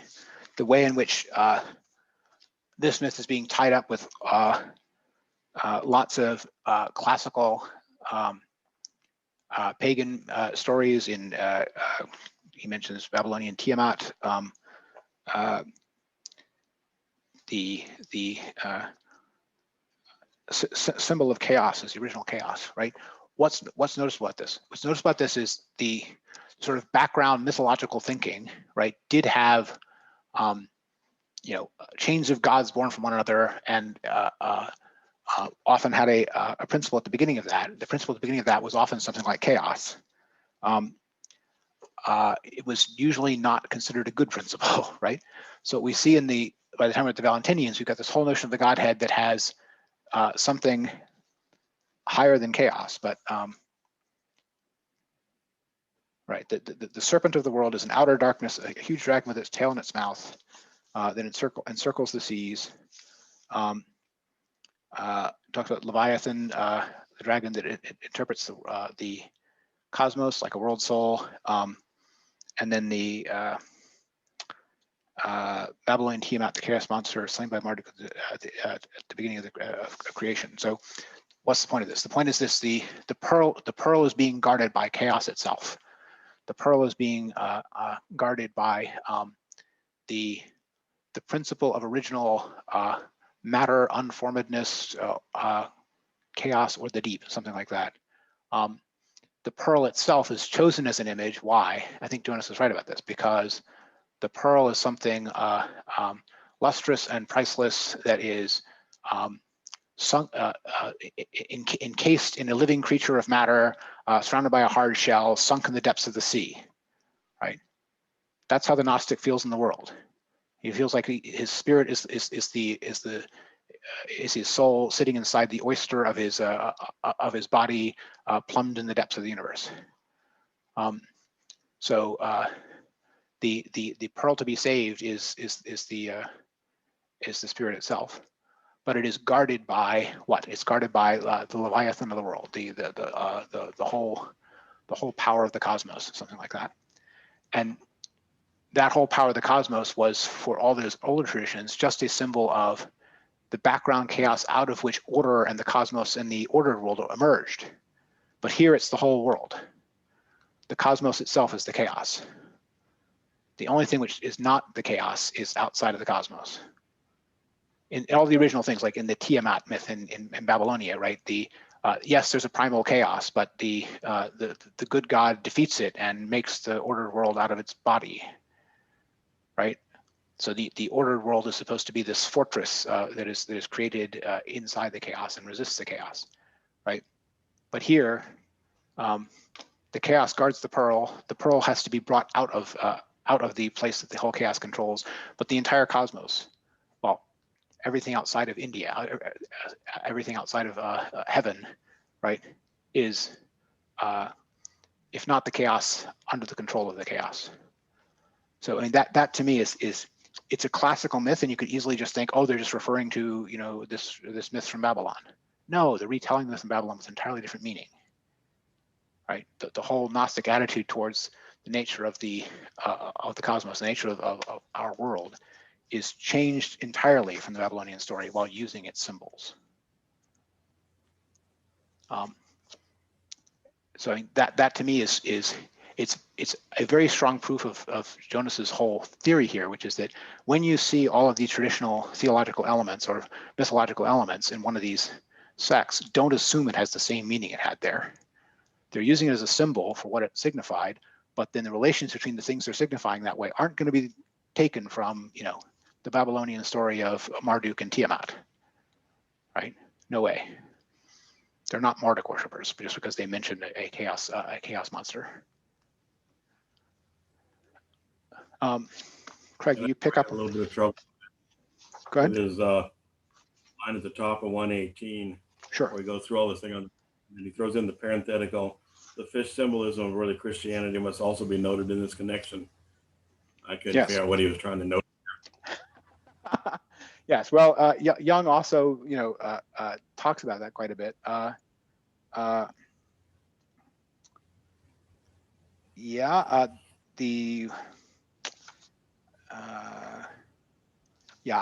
don't think he's not drawn that connection clearly, obviously. But the principle point he's trying to make is that the sea or the waters as a symbol of the world or of matter or of life, embodied life. I think he's right that is a common thing that's being used in Christianity as well.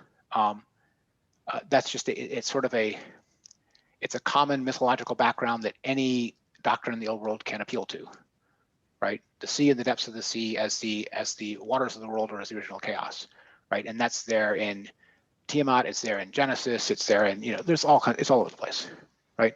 So I don't know that he's meaning more than that by talking about the fish symbol in Christianity. The fish symbol, the fish certainly has to be what can survive in without being the same as or of the waters. Who knows what else is in it than that? But I wouldn't look to this passage to figure out what Christian fish symbolism means. I think he's just trying to talk about the fact that the sea as a symbol of chaos, matter, and the unformed world is just common inheritance of the whole tradition, and you're going to find it used that way in any of them, not just here. Does that help? And then we also find that with Jung developing the theme of the Ouroboros, the snake with a tail in its Yes. mouth, is not exactly the serpent that we're finding out about here. It's although it's described in a whole- it's described in exactly the same way. He just doesn't have the same meaning for it, right?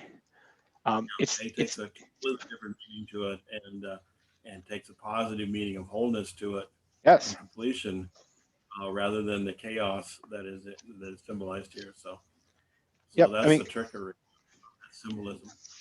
Yeah, and I think that Jonas is just right about this, that the symbols do not determine, in the sense of can't be any other way, the meaning or content that they have in the rest of the myth and the rest of the story, right? Where they're situated, how they're used, they're being used to refer to something, but the thing being said about the thing they're referring to will vary with how they're used. And you're absolutely right that Ouroboros is not the same thing to Jung as it is in this myth, even though it symbolizes the same thing, because they have different reaction towards that thing that it symbolizes.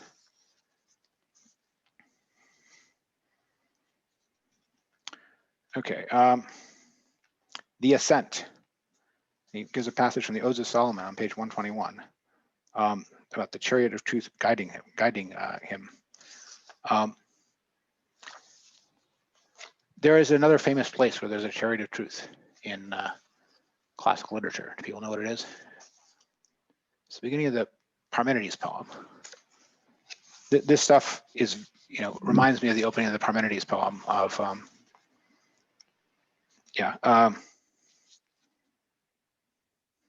it's pretty thin, but that is, there's not that much actually said there. Talked about transcendental self already. Talked about the pearl. I think we've covered the main things here. I just want to talk one more thing about man. This comes up in several places, but the idea that that one of the prime actors in all this has the title man. There's a place even later in the Valentinian chapter where he says that one particular school said that it is the highest secret that man is the name for the basically the Savior Deity. I don't think this is Hegelianism before the letter, so to speak. I think it's more like Hinduism. It's more like Atman, if that makes any sense to people. I don't know what background people have in this stuff to know what I'm saying, but every idealism or any subjectivism can have this notion that every spiritualism can have this notion that what we would think of as the subjective contents of life are the actual truth of life, and all of the other things are appearances that are manipulated by or for that. The simplest version of this is that the actual beings are the thoughts of God, so everything is occurring as the dreams of Vishnu, right? Is the Hindu formulation of this, right? So if you have a sufficiently thoroughgoing deistic idealism that the entities are thoughts of the deity, then you have then the inside-outside distinction goes away, if I could put it this way. You don't have a notion of the objective outside of the consciousness. Consciousness is the outside. Everything is consciousness. And it is from the perspective of everything as consciousness that they're going to say that this second person of the Godhead and the Savior figure is man. They mean something like man as the that in which mind is instantiated, something like that, where mind is. And this is related to the notion of the spiritual as the eternal in man. But the point is that when they tell stories about Adam or man as a savior figure, they're not talking about a personage in 404 BC somewhere in Babylonia, right? Out of which with four streams flowing away from them, right?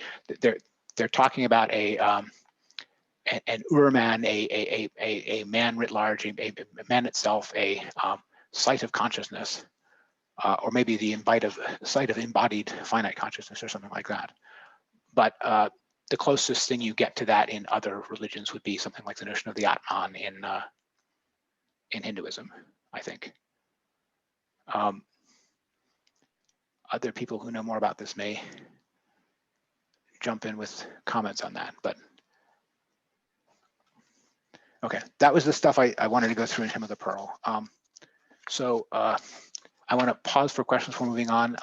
We have Marcion, Hermes, Valentinius, and maybe Manny still to do. So if there's one you definitely want to go to, let me know. Otherwise, I'm going to do an order. Actually, maybe we could do Hermes next and then do Marcion. But Check, did you get to Marcion at all? Or do you know Marcion from other things? No. Nope. Didn't get to Marcion. Okay. The reason I ask is that he's the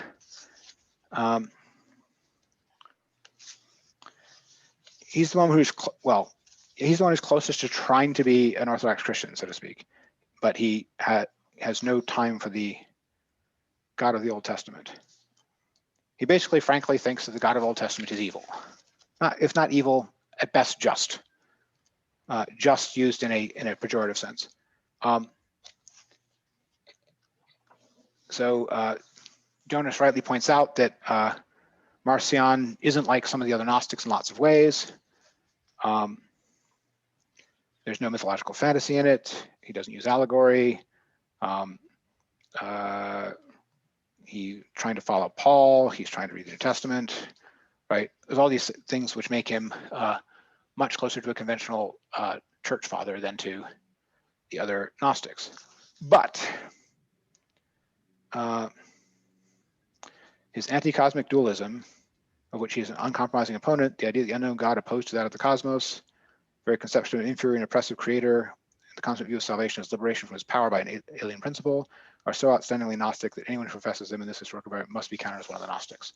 And I agree with that. I think that his diagnosis of it is correct, that it's probable that Marcion is influenced by that thought without having, he doesn't like buy an entire system of Gnostic thought, but he's so influenced by those points that he's going to try to edit Christianity to conform to them. But it is a, yes, there's,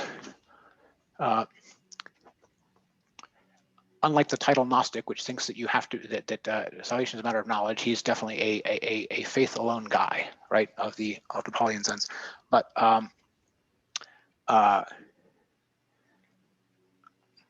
what's the point? The point is, what's characteristic of Marcion is that the God outside the world, the God who is not the creator, the God who is the good God, who is supposedly first announced by Jesus, has no previous relation to humanity. He is saving humanity purely out of his goodness and unmerited grace.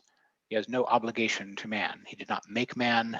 He is not accountable for man's predicament or man's place in the world, right? So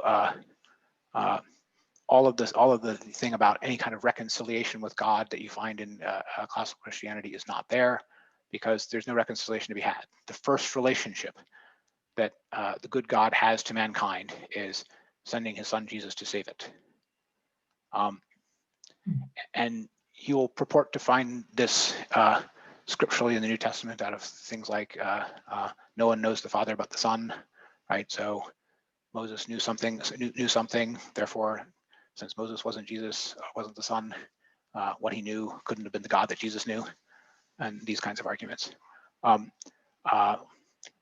the point is that the novelty of that Christianity claims for itself is for him enough to overthrow much of its dependence on the Old Testament.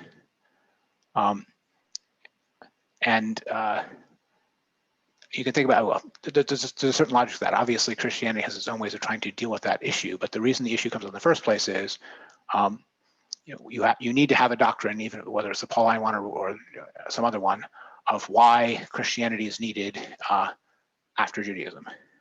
What was insufficient in Judaism? Something like that.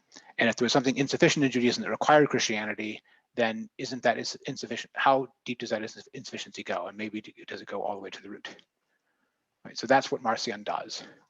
The characteristic thing is, if his theology had been accepted, then the Old Testament basically would have just been excised from the Christian canon entirely. A few things from it might have been kept, but mostly as historical information about. Yeah, you get the point. So his actual juxtaposition, he says the God of the Old Testament is just but not good, and the God of Christianity is good but not just. That's the fundamental contrast he's making between them, because to him it's quite obvious that goodness and justice contradict one another. Justice is an eye for an eye. Justice is often deserved punishment, but goodness is grace. Goodness is forgiveness. Goodness is mercy. So justice and goodness contradict one another. And he will read Paul as siding with the mercy side of that as being the meaning of Christianity. And that's what it means to say that the law is superseded, meaning the Jewish law is superseded. The reason the Jewish law is superseded is because it's only a law of justice, it's not a law of goodness. So it doesn't deserve to be followed by the free spiritual people. So anyway, that's the characteristic thing that you get in Marcion. So everything depends upon grace freely given from the good God. And the relationship of that God to humanity is that Christ purchased humanity from the just but not good God of this world by his sacrifice. Right, that's his version of soteriology. So this was one that it was propounded in the Near East and in Rome, but it really survived for the longest time in Asia Minor in a few places. All the church fathers were against it because it broke up the narrative of divine story and salvation that they had all crafted to link the New Testament onto the Old. It sort of broke apart all that tissue. It was going to go off in a very non-Jewish direction, if I can put it that way, and that was not acceptable to the church of the second century. So that's why the church fathers rail against it. In terms of the basic spiritual outlook of the two gods and the if not evilness, the non-goodness of this world, right? There's an agreement between Marcion and the Gnostics, but a lot of the rest of the stuff that you get in the Gnostics isn't there at all, right? There's none of this, elaborate speculative theology of the, different elements of the Godhead or something like that. So in a way, it's narrower than some of these other things here, but it's characteristic of the time and of the fact that Gnosticism was around, that Christianity faced a kind of internal fight over whether or not to buy the Gnostic take on the badness of the world so much that the God who made it had to be downgraded, right? Okay. Any other questions on Marcion? Otherwise, we can just go on to Hermes. I just want to mention it, and at the same time, it's based on a more literal reading of the Old Testament, it says, which I thought was interesting.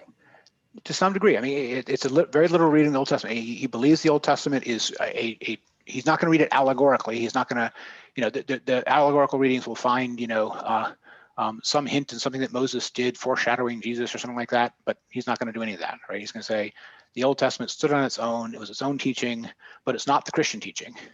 And if allegory has been used to put the two together, he's going to, pull it out, and that means that he doesn't have to find things in the Old Testament that are foreshadowing the New, right? But it also means he's going to highlight things in the Old Testament, which are the typical things that a modern liberal theologian would point out, right? The injustices in the law in Deuteronomy, or the slaughter of innocent nations, or the way in which God is fickle, or visits sins unto the sons of the third and fourth generation of those who hate me, and that sort of thing, right? Why is God jealous? Those sorts of things, right? So those sorts of objections to the character, the moral character of the God of the Old Testament, are exactly what Marcion will, entirely agree with the Gnostics on, and use to say, this is a God who, if you can get away with not needing to obey this God, you should, right? But while saying that if you don't have a spiritual out for doing so, you may have to, because he does think that is an apt description of the powers of this world, something like that. So we're going to get this issue of it's not a matter of reforming the world, but of exiting it, at least spiritually. So, but yes, fair point. There's things that established Christianity wants or needs to do about how it reads the Old Testament to put it together with the New, that he's not going to go along with. At the very end, he points out that you can tell that this fight left traces in later Christian theology and catechism, in the sense that there are formulas there that are designed to exclude someone who is a Marcionite from being able to recite it, right? So they will say that that their God they're worshiping is both just and good, and that he gave the law and the prophets, and he's the God of the Old and the New Testaments, right? The reason you want someone to recite that is because a Marcionite won't, right? So they're coming up with formulas there that can test whether or not someone is a Marcionite or not. Okay. Poimandres. Any more questions on Marcion if we go into? Just a quick comment. I actually found it very, very refreshing to see Marcion in there, because that talked to some of the direct issues that I was dealing with the church, even back as I went through my change. Grace freely given, but you didn't pay for it. It's still there in the church. I think it's there in a lot of the dynamics that go on between the progressives and the evangelicals. That you still owe God, you still owe it. Yeah, you owe God your allegiance. So I don't think it's left. Is the sense I got reading this. And I think fair, but I mean, some of those things, to be fair, are just ways where he's agreeing with Paul, right? But yeah, if the moderns aren't trying to get rid of the Old Testament as benighted, then they're not really Marcionites. But I put it to you that plenty of modern liberal theologians are, right?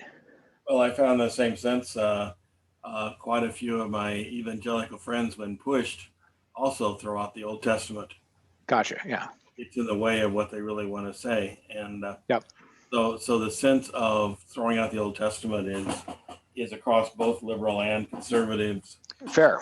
Still today, and the fact that they don't know how to deal with it. Fair. Yeah. No, it's in that sense a live issue. Yes. Although there probably aren't schools that will call themselves Marcionites running around, the issues haven't gone away. Yeah.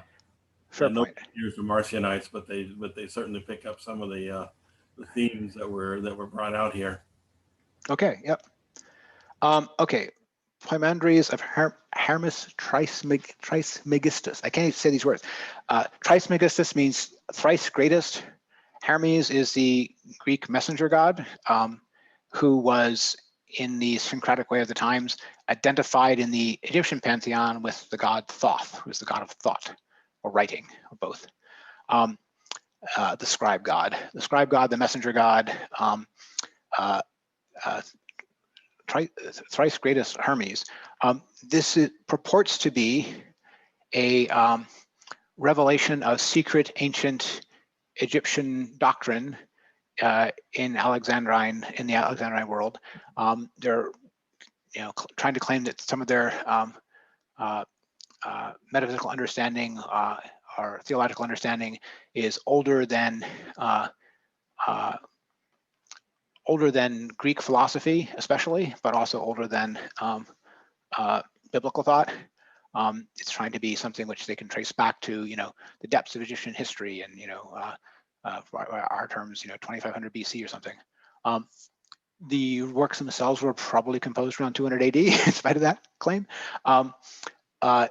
The Hermetic corpus is all the writings which purport to be from this source, and they were probably written over a period of time by more than one author. The first of them, the Poimandres, is the one he's particularly citing as being particularly Gnostic. You get typical editions of it later times, like this.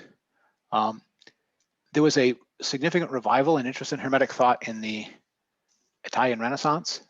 Some of the Neoplatonist people, especially people around the Medicis, Pico de Mirandello is often mentioned, revived these. They tracked down the texts and got them translated, and so forth.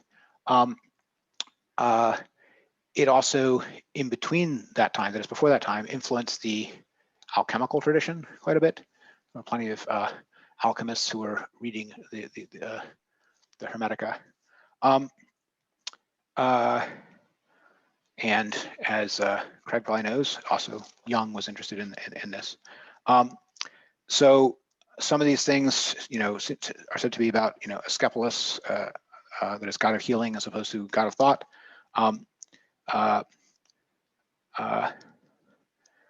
But they, many of them, as opposed to Socrates propounding a doctrine, it's Hermes propounding a doctrine, right? This is purporting to be the speech of Hermes, or Hermes himself. If you ask who Hermes' son is, he's got an Egyptian name, so they mean Thoth, right?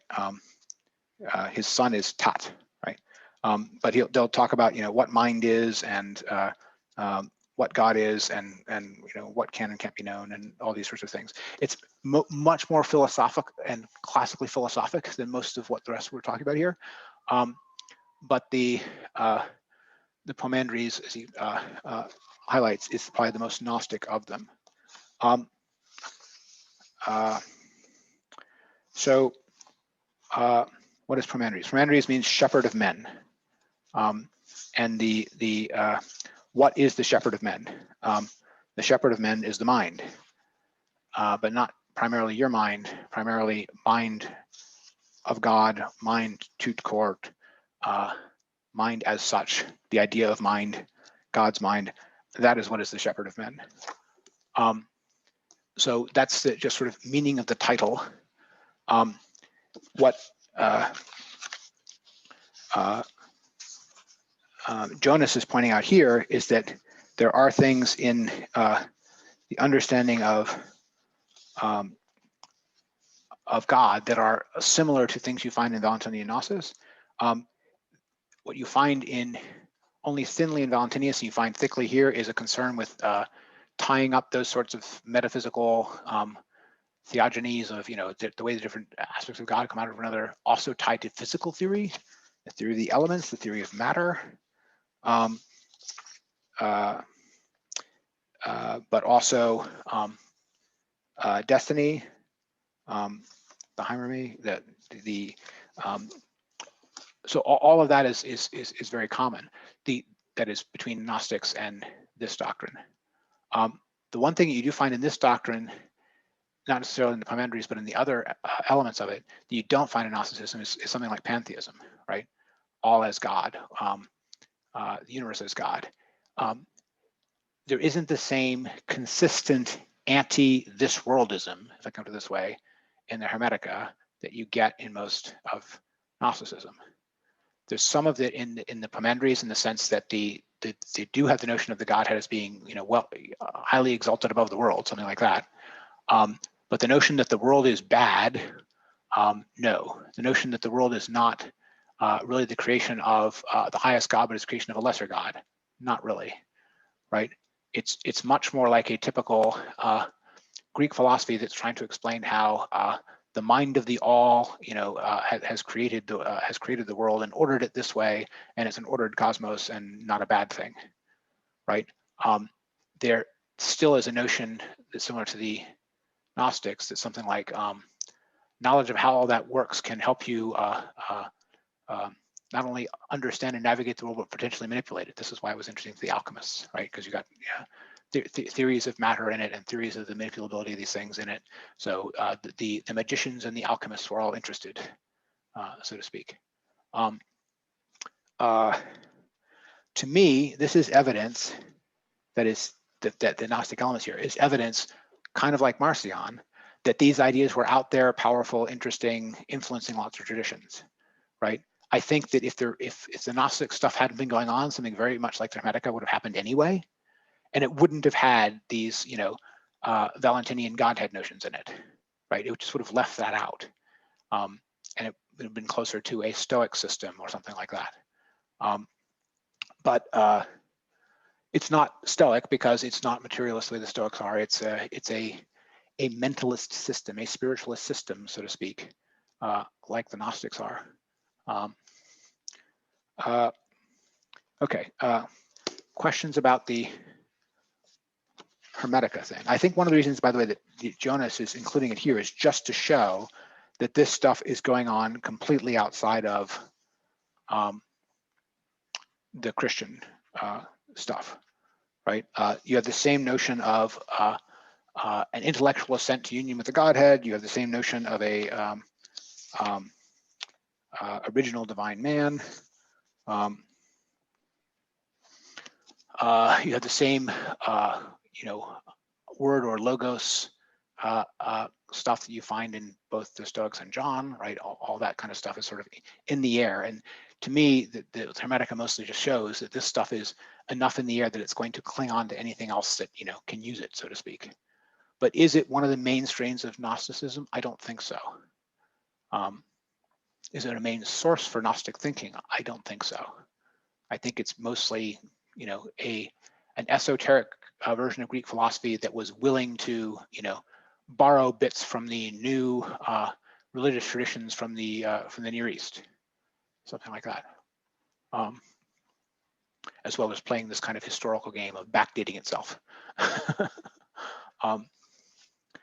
But any reactions to what you found in the Hermes chapter? The twist that he did on the Narcissus motif that he, Oh yes, very good point. that seemed to be the tie that he brought. Yes, Back to good point. Good point. We got to talk about this issue of how the light gets into the darkness, because this is a point where the Hermes stuff reads that as a straight Narcissus myth, but some of the others are reading it into Genesis and are reading it are reading it into the Zoroastrian war between darkness and light. But yeah, fair point. So one of the highlights here is this notion that there is something like the image of the principles of light reflected in, or as images appearing in the darkness of the matter. That is the way in which something heavenly becomes enmeshed in matter, right? So the actual cause of descent is something like physical reflection, not intellectual reflection, but the imprint of this shape on this shiny surface over here means you get a material shiny surface with a abstract shape on it, right? So, and this goes back to some things in Platonism about natural copying and the relationship between. So I'll back up a second. In Platonism, right, you've got ideas that are often the mathematical realm or heavenly realm or intellectual realm, and they have instances or copies in the material world, right? The instances or copies are like them. They are not them, right? So you have a many and a one and an image of things, and this notion of the copying of the intellectual is central to sort of Platonic metaphysics, right? Platonic metaphysics and understanding of just how ordinary things occur is that the ideal-likeness in things is readily transferable from those things themselves to copies of those things, right? You can ask how imperfectly they are copied, or if they only copy an aspect. They usually only copy an aspect, right? But the notion of the natural copying of the intellectual thing is a core thought in Platonism to begin with, right?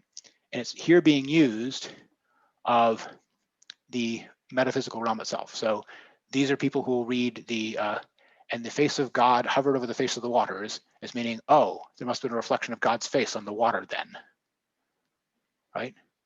So a God image appears in water, in matter, because simple reflection, right? Now, there, you have to ask these people, what do you think reflection is? How do you think reflection works, right?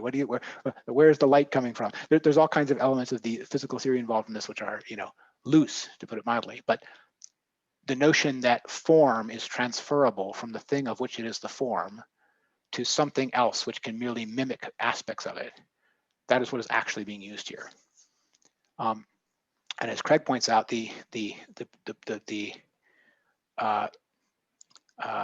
Hermes version of this imagines a deity less than the highest deity looking into the water, right? And some of these versions, it's chasing light in the water, and others it's looking at itself in the water, which is one we're talking about here, and enamored of its own image, right? So this is the Narcissus. Narcissus is a myth of a guy who is so pretty he's loved by a goddess, and so he goes and looks at his reflection in the water and thinks how beautiful he is, and never moves, right? He's mesmerized by his own beauty, so to speak. But this notion that there is something which is a danger in the reflected image of beauty is there in the Narcissus myth. But leaving aside that myth, right? This notion is used as one of the ways in which you can have something like emanation of something lesser from something higher, right? All of the single good God origin versions of Gnosticism have the problem of explaining where evil comes from, right? If the original highest God is good, where does all the evil and fallen come from? There's a Manichaean / Iranian version of that, which is just you start with an evil principle that's coeval with the good principle. That's sort of the Zoroastrian way out, so to speak. But if you need to have a cause of it, then you have to explain how a principle that is good can devolve, so to speak. And that's always done with some form of emanation of there's other things between A and B. But the question is, what allows downward movement in any of that? Right? How can anything made by the highest good God be anything less than as good and as high as he is? And this is the answer, right? The answer is reflection, partial aspect, image, different versions of that notion, whether it's emanation or division or reflection. But the two ways in which you usually get this are either some notion of natural procreation, which is a very loose thought here, or some notion of reflection or image. And here it's definitely reflection or image. So I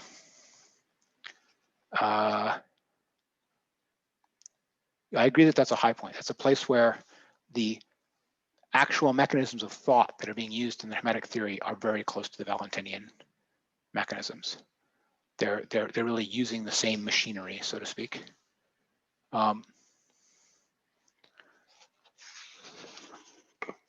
Do you have other thoughts on that? Do you want to bring out, Craig?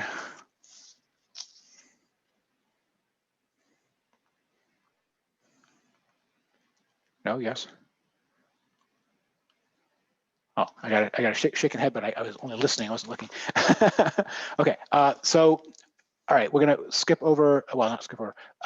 Call that enough for Hermes, although he might deserve more in other times, and go on to the Valentinians.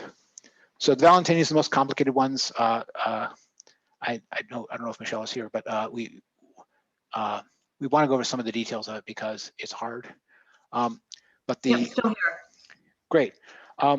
So I want to give you a chance to ask questions about it because I know that you mentioned that some of it's hard to follow. It gets very involved. Craig mentioned wanting to have a diagram. Jonas, it sometimes makes it harder by bringing in other people here, right? So he doesn't just give you the Valentinians themselves. He'll talk about, Basilides, who was a predecessor, or the Barbalites, who are different, and sometimes he will make the problem actually harder to understand by mentioning 3 other different doctrines in a footnote, right? And you can't follow what he's saying. But the from 179, where he talks about the system or the development of the plemora, right? This is the I can put it this way, the core thing. And you go through the core thing, a huge amount before you even get to the creation of the world, right? In most of the other things, the creation of the world is the point of the story. So it's the second or third thing that happens. Here it's like the second to last thing that happens, right? So almost all the action is inside the Godhead, so to speak. And that's characteristic of these speculative metaphysical systems. They get deeper and deeper into that. I think, Chuck, you asked last time about, where's the evidence that any of this is visionary? Part of the evidence this is visionary is that they have such elaborate imaginative constructions of what they, of their experience of God, right? So that's maybe not evidence that it's a good vision, but it's evidence of at least imaginary vision, right? Image making, right? They have a elaborate picture of the interior of the Godhead, so to speak. There are definitely paradoxical aspects of this, and we can talk about those, but the first thing is just to understand what they're saying, right? Why do they have this whole plemora? Why are there 30 things inside the Godhead, right? Partly it's so that there can be a larger distance between the Sophia that's going to be the cause of the creation of matter and the all good but also ineffable and unknowable highest God.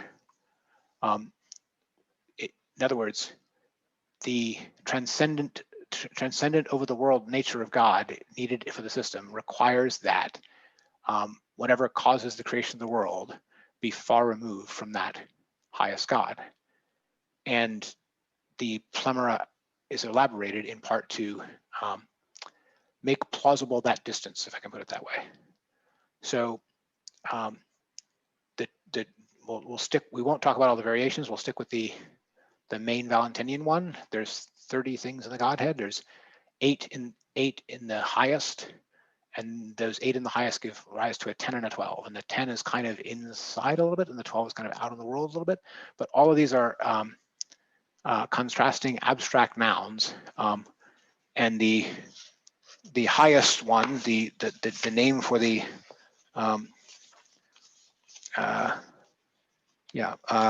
sorry, get the first Ogdad is what I'm talking about. Yes, the forebeginning, forefather, and abyss. So that is their name for the unknown God, the God of which negative theology speaks, the God of which nothing can be predicated because he is beyond all predication and something like that. So he still has names: forebeginning, forefather, and abyss. Abyss is the same word as chaos or the deep, right? So Dionysius the Areopagite will say, of all the names of God, the name that is most misleading is nothing. That's the same kind of thought here. No thing can comprehend God. The only thing with him is silence, right? So silence is the consort of the highest God, right? This is silence treated as female is the only thing that in the pre-existing eternities exists along with God. Having that silence be a separate thing is definitely a Valentinian detail. There were other things that would call silence the highest God or something like that, and we'll call abyss later. But having all these things happen in pairs, and the pairs being male and female, and each of them being an abstract noun, and somehow making sense that they go together, is the characteristic Valentinian thing here. The thing lesser than that is mind and truth. And this is much more traditional in the sense that you would find that in Plotinus, you would find that in any philosopher, right? The idea that there's something less, by the way, the place here for abyss is something like a Plotinian system, that would be the one, right? Not being, but the one. Now in something like Dionysus, he'll put the nothing above the one, but leave that aside. Plotinus, roughly same era as this, within 50 years, will give you the one in that position of the forefather, forebeginning abyss. Why abyss? Infinite, that's the idea. The idea is that the original God is incomprehensible because the original God is infinite. The abyss as the deep is a synonym for infinite. So what comes after that? Thought and truth. In Plotinus, it's thought or mind, nous, and being. But what am I trying to get at? The philosophers themselves would have a highest 1, 2, and 3, maybe here a 1, 2, 3, and 4, right? Based on this this pure conceptualization of something like a world mind, a mind behind the world, a mind that made the world, anything like that. If you're going to have anything like a idealistic theism, right, you're going to have a notion of the divine mind as central to what is, right? So here we've elaborated these concepts from one to one mind and truth, one mind and being. The predecessor of all this is probably Plato's Parmenides,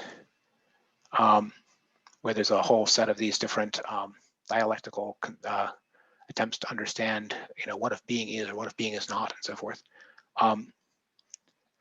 But those were negative. Those were, they ended in aporias. They were uncertain. Here we're getting didactic. We're claiming we know. We're giving a doctrine of what the highest metaphysical concepts are. But mind and truth are the two first ones after the one, leaving aside silence. Characteristically, you get names, multiple names to each of these things, which lets them line up with other traditions. So the other names for mind, which is nous, is the only begotten, the Father, and the beginning of all beings. So the only begotten, right? The idea that the mind of the mind of God is the second person of the Trinity and is the only begotten Son of the one of the highest infinite God, right? That's something you find in Eastern Orthodox Christianity, you find it in Oregon, you find it in Plotinus, you find it here, right? So there's lots of things about the later evolution of this whole thought, which can be, wild or heretical or weird. The starting bit at the top, not weird, right? Okay. So what do we have next? After that, by the way, in the traditional thing, what would Plotinus give you next? Plotinus would next give you soul, right? After he gave you mind and truth, or mind and being, he would give you something like soul. He has to explain where something like principles of movement in the cosmos in the Platonic sense come from. So lower than mind, he would put something like soul. What do we get here instead? We get a new pair, the word male and life feminine, right? Word and life. Word is in a way a doubling or redoing of the second person, right? But they've taken logos or word and made it into something which is below mind and being. Why? What does word mean? What word, besides being something you might find in John, also means something like order in the Stoics, right? Logos doesn't just mean word, it's word, speech, reason, order, right? So the idea here is something like order and life are two things which are not just mind and truth. they're below it, but they're in a sense more contentful and more active. They're closer to this world. They're closer to principles that could be in a cosmos rather than abstract things like mind and truth. They're not as infinite, is what I mean, right? Order excludes disorder, life excludes the dead, whereas truth doesn't exclude anything really.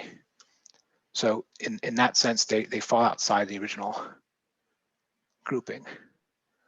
And then what's the last part of the Ogdad? Man and church. Church is ecclesia, which really just means gathering, but here it means church as gathering as the bride of Christ, understanding of church. But man and church, so that's also the individual and the group, something like that, the individual and the gathering. But word and life, man and church are trying to be something more like the different principles that would articulate a human world or a cosmos, but they're way lower than the first four, if that makes sense.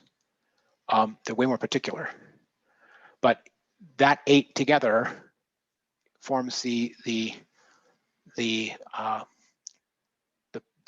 peak or the top part of the plemora of Valentinius, right? So he's not a Trinitarian. He's an Ogdadarian, right? He's got 8. But would he say that man and church are actually full God? No, he would not. Would he say it of life? He might. Would he say it of word? He might. Certainly Plotinus wouldn't. Plotinus would limit it to the top 3, and he wouldn't put silence alongside the one as something equal to the one. But I'm just trying to draw to you how much of this is the kind of speculation you would get from any Neoplatonic philosopher within 100 years around the same time, just from the metaphysics, and which is being tacked on as doctrinal things that are going to shape what can come out of it, come next. Having word and life, man and church as the second group of 4 is definitely getting doctrinal didactic, right? Okay, I want to pause there and let you ask me questions about that first 8, because that's the core of it. I mean, there's what you're going to get after that. You're going to get 10 that spring from the you're basically going to get levels below either the word and life or below the man and truth. But they get more and more, how to put it, far-fetched, more and more strained as things to have as elements here. Mostly just to give lots of distance between any of these things and the Sophia that we'll come to, whose drama really matters. So the top 4 matter the most and are most common to other things.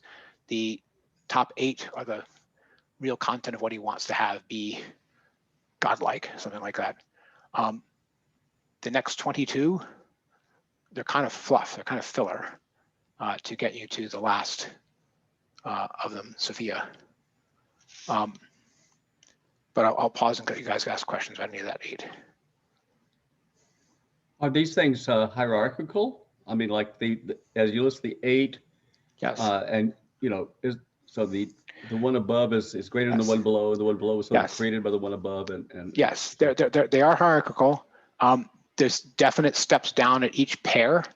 The pairs are meant to be parallel to each other, so it's not that each one is below the other. It's that these 2 are below these 2 are below these 2, but that they come in pairs that fit together and that describe a relation or a distinction, an axis of relation or distinction that is meant to be exhausted by the pair of them, right? And they're getting progressively less infinite as you go down, right? They're starting off meant to be not just an exclusive disjunction, but an exclusive disjunction which is infinite or transcendental in the scholastic sense of the word, applies to anything, right? Truth applies to anything. The mind thinking the truth applies to any truth that is thought. But by the time you're at man and church or individual and group, right, you have a distinction that is meant to be an exclusive disjunction, but only in a sphere of the social life of the relationships between thinking things, or finite thinking things even. So it's not nearly as infinite. It's not nearly as exhaustive, right? You wouldn't talk about the man in church of rocks when you can talk about the truth of rocks, right? So that's what I mean by they're getting more particular as you descend. Does that help? Yeah.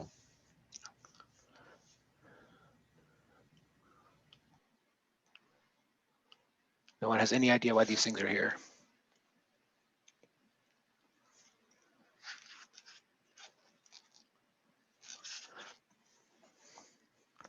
Well, in the absence of materialistic physics like we have today, you're trying to put order into the universe, and you Yes, see it or basically explain through this spiritual. Or explain why there can be order in the universe, right? These are meant to be the concepts that can order a universe. They're also meant to be the only things that are going to be allowed to play in the divine drama, right? Something like a church can play in divine drama. A rock can't, right? So yeah, I mean, there are places where they'll even try to have physical theories in the sense of where does matter come from drawn out of some of these things, right? But that's not the purpose of it. The purpose of it is to have the characters on the board, the pieces on the board for the actual salvation drama, right? You have there's a cast of characters that occurs in the play, right? Some of them are just extras, and they're not going to be much said about them except as a group, right? But you at the start of the play, after the title, you get the dramatis personae, right? Highest God, silence, right? This is the list of the dramatis personae, right? Are all of them going to have lines down below? Some of them only in the chorus, right? But they're being introduced because whether as an actor with a line or as an element of the chorus, they're going to have a role to play in the salvation drama, or they wouldn't be here, right?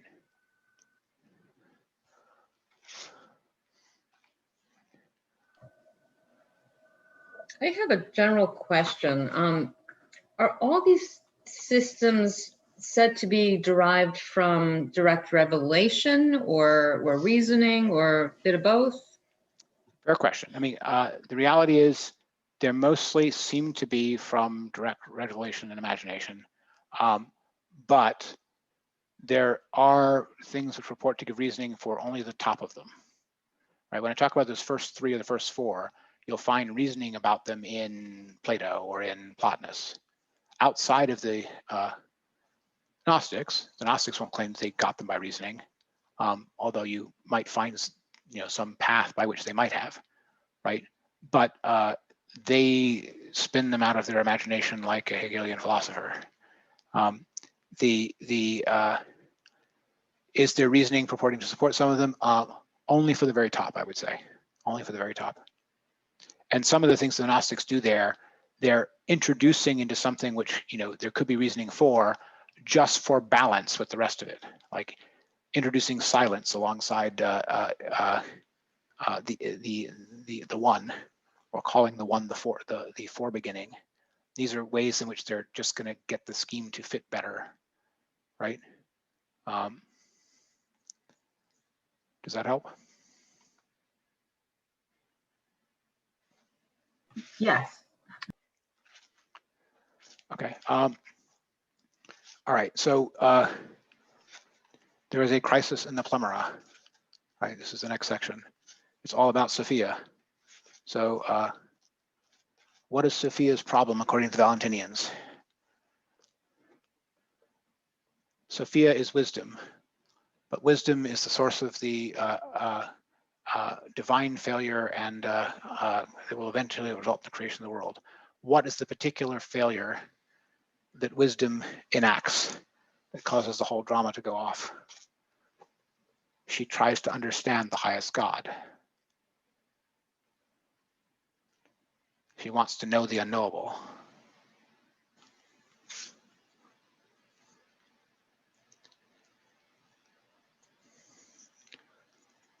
That's it.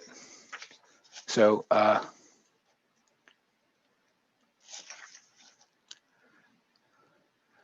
the all is inside of him, the incomprehensible, inconceivable one who is superior to all thought. right? The last and youngest, the eons leapt farthest forward. Passion originated and spread from the thinking of mind and truth.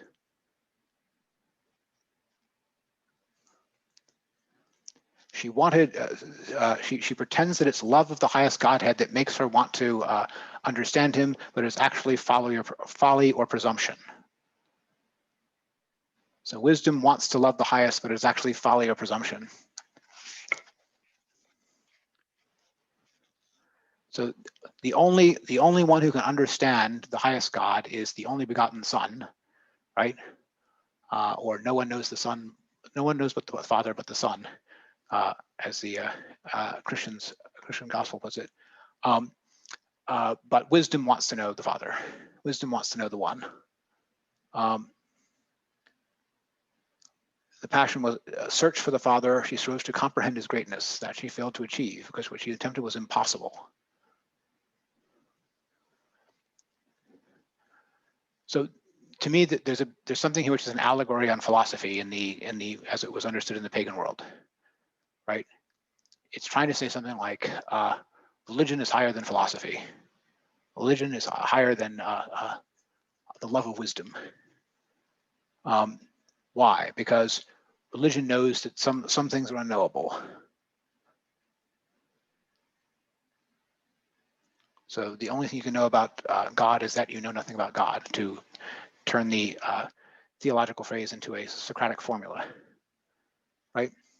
So as a result, wisdom is seeking God, but is stopped by limit. The power that consolidates it all and keeps it off the ineffable greatness. Limit. Okay, now what's going on here? This is the same kind of allegorical thinking, but it's now being used in two ways. One, there has to be something that stops it from happening. That has to be limit. So limit becomes an entity and pops into existence. The other thing, though, is that all of the entities in the pleroma outside of the highest God are themselves limited. God is infinite. Highest God being infinite means that there's no limit inside of it, but there is everything outside of it partakes of limit. Everything except the highest one partakes of limit. So, okay, that causes her to abandon her previous intention, and so she's all better. She's not going to go seeking what she can't know anymore.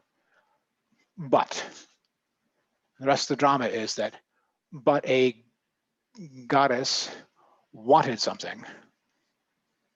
Okay, that doesn't just go away, is the claim, right? So the notion, the causal notion here is that because we're thinking in terms of a kind of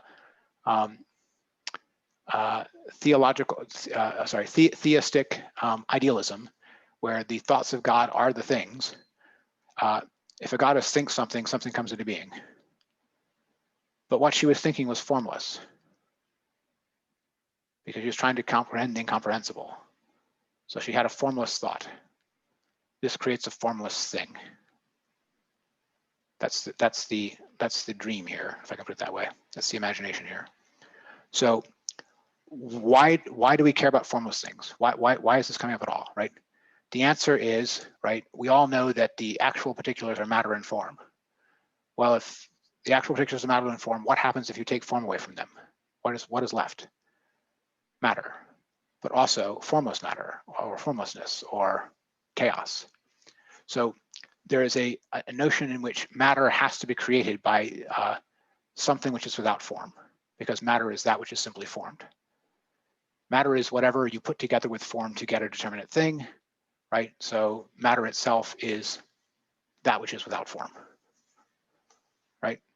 That's the philosophical thought here. So by trying to have the thought of the incomprehensible infinite, and therefore having a formless thought, the formless thing was made. They could have just cut to the chase right here and said, this is where matter was created.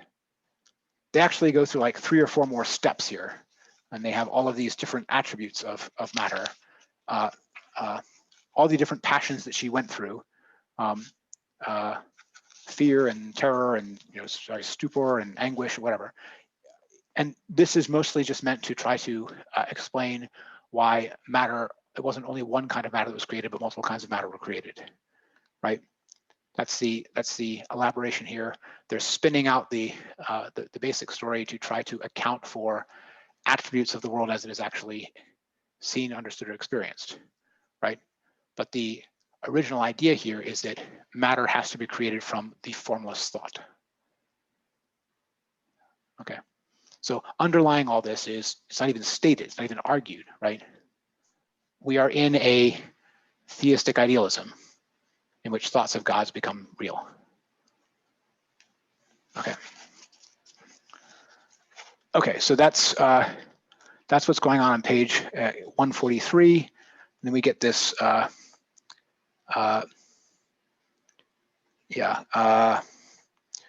then there's a restoration in the Plemera, and this brings in other things, Christus, Holy Spirit, but the reconciliation outside the Plemera requires Jesus.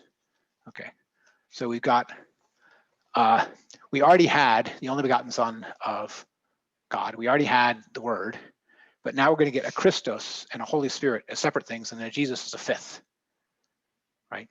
So we're very far from simply calling Jesus the second person of the Godhead, right? They have a Jesus, a Christ, a Holy Spirit, a Word, and a mind of God, or first begotten, or only begotten. That's 5 different things. Well, I don't know if they're different things, because inside the Plemera, it's not clear that things are different. It's clear that they're all different from God, and there's another limit between them and the world, but it's not clear that they're different or meant to be distinct. What's the difference between the Christos and Jesus? Right, fair point. The answer is Christos stays inside heaven and Jesus leaves.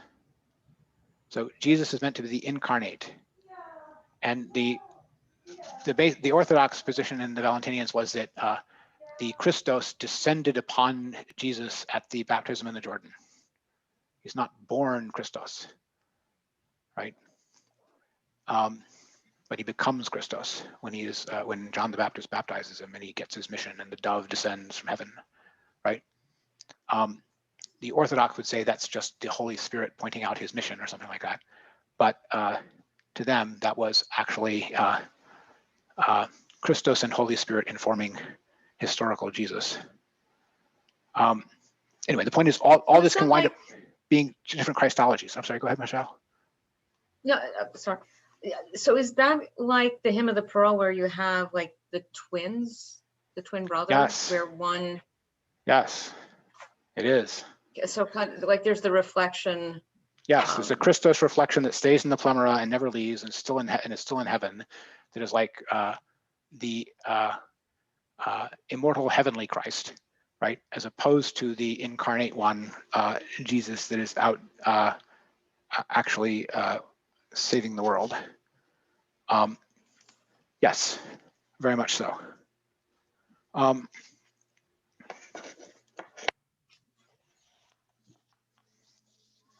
Yep. As he says in 185, 186, Christos cannot leave the Plemera, right? And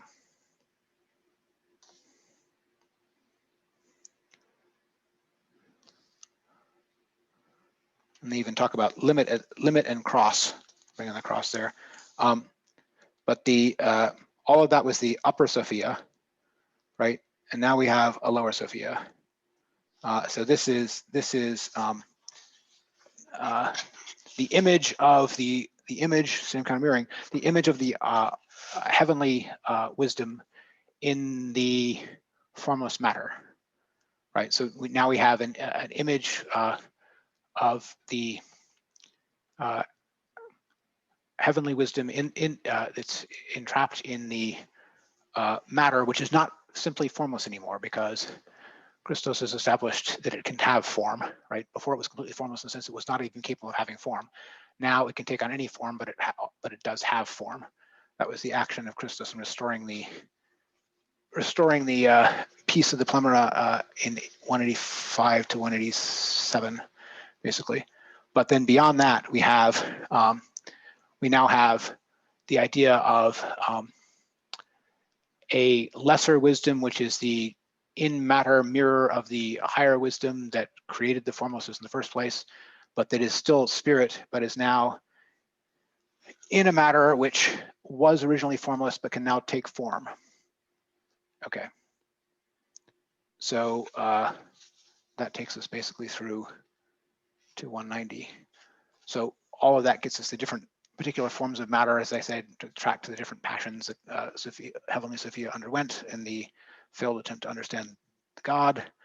And now we get to the demiurge, right? So what's the point here? The point is that the actual world is going to be made by something which is a lower, merely psychical emanation from the lower Sophia, who is merely the reflection of the higher Sophia, now trapped in matter, something like that.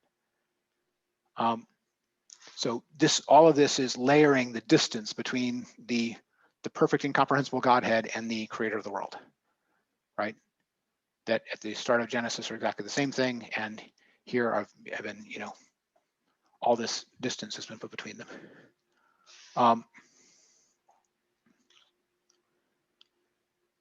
Okay, so now we have a purely spiritual creator, not spiritual, purely psychical creator, trying to fashion a cosmos. He says a world, but it means a cosmos, out of the matter which already exists. And this is their explanation for where you get the God of the Old Testament, basically. It's not really the demiurge is a term from Plato, from Plato's Timaeus, where you have the God maker, the maker God who creates the visible world and starts time by looking to the pattern of the eternal ideas, right, and makes a good world as a result.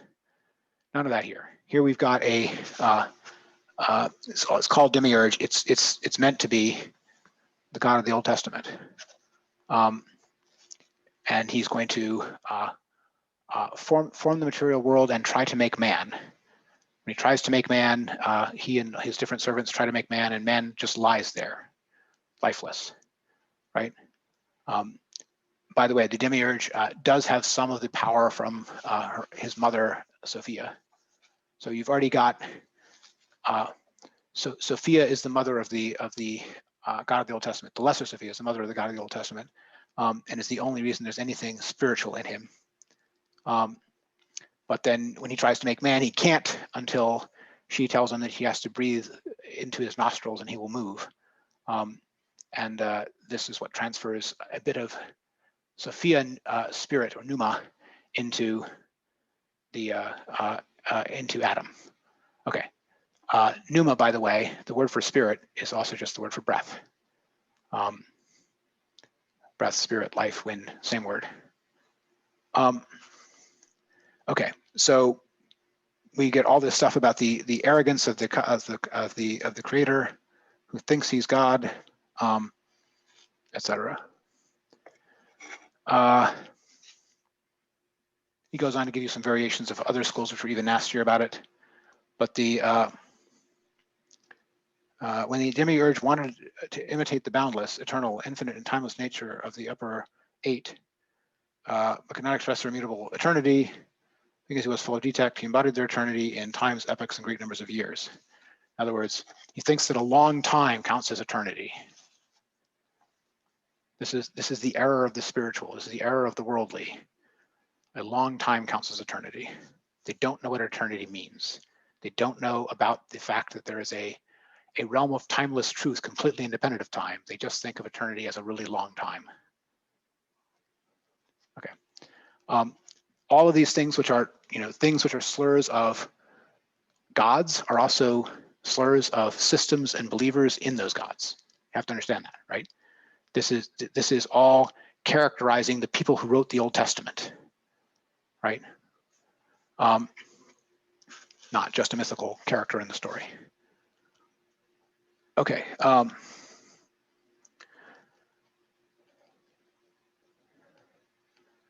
Right, so on to salvation. Right. Since the lower world came into existence because they did not know the Father, therefore, if they attain knowledge of the Father, oblivion becomes at that very instant non-existent. That then the gospel is him who they seek, which Jesus revealed to the perfect. So the claim is that the world itself only exists because of they did not know the Father, right? Now, notice here, there's a curious thing being claimed about the Father. He's so unknowable that wisdom trying to know him was the error that made the world. But the purpose of Gnosis is Jesus, who is some distant, tenuous reflection to the only begotten mind, right? Therefore, the only thing that can see and understand the Father, is going to come and teach the spiritual about the Father, and then they're going to know the Father. So knowledge of the Father, which was originally impossible for deities, is going to become possible for little separated sparks of light. What I'm trying to say here is that the degree of knowability of the Father is being played with here in a very slippery manner, and you should track it. Okay.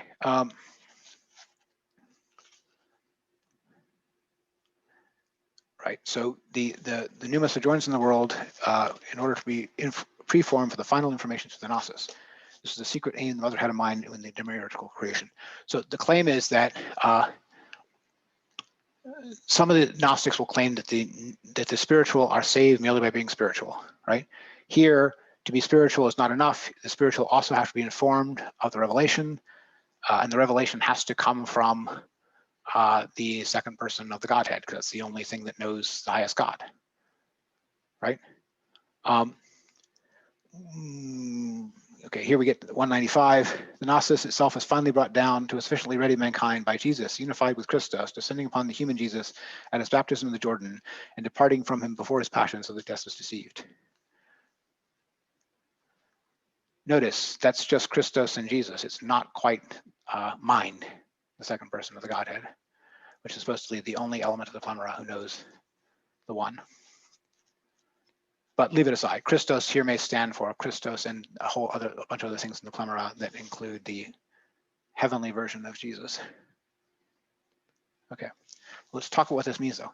The idea here is that there is something like a salvational wisdom of God that can be imparted to these separated, to anything, these separated spiritual created things that will allow true knowledge of the Godhead for the finite separated minds. And to your point before about, I'm Yes. sorry.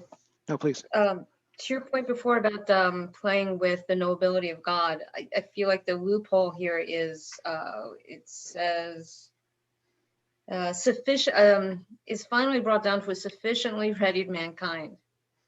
So yeah, but it's not clear what sufficiently ready means. I mean, the third, fourth, and fifth elements of the Godhead cannot understand the highest God. So why are peasants in Palestine going to be able to, as long as it's 33 AD, right? What I actually see going on instead is at 196 he says, the Father reveals that of himself which was hidden. That of himself which was hidden was his Son.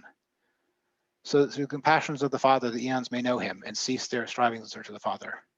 Reposing in him, knowing that repose consists in this. Having filled deficiency, he abolished shape.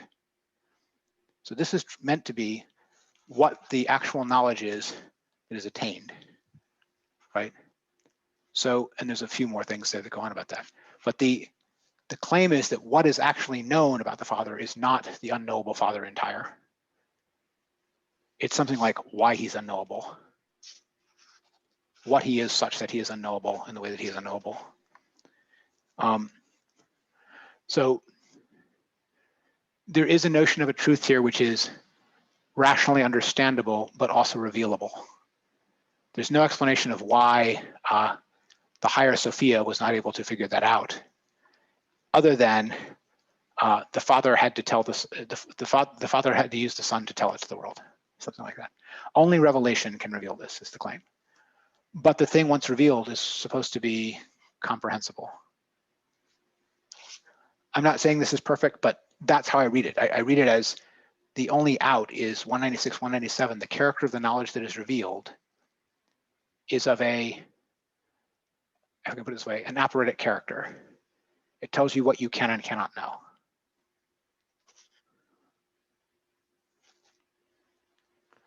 But since deficiency came to existence because they not know the Father, so that when they know the Father, deficiency that same instant disappears, as when ignorance disappears when he knows. So this is the Gnostic version of "and this world shall pass away." It's a disconnection from the affairs of the world because the world is ephemeral. The world has a finite teaching purpose, and when that purpose is fulfilled, the world will be no more.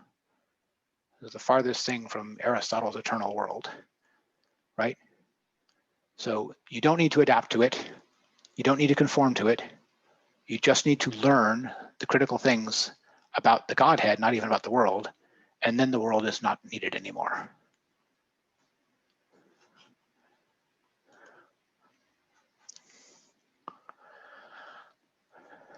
I got a message of goodbye from Linda, but that's fine.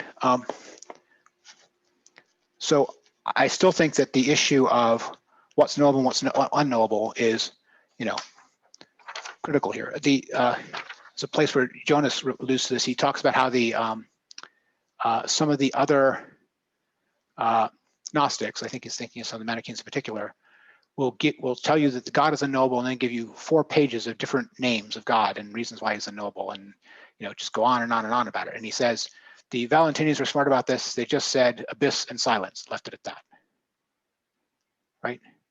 And that meant, from Jonas's point of view, the Valentinians were better philosophers. They didn't try to, give you 4 pages of guff about the unknowable God. They just said abyss and silence, and this was deeper. In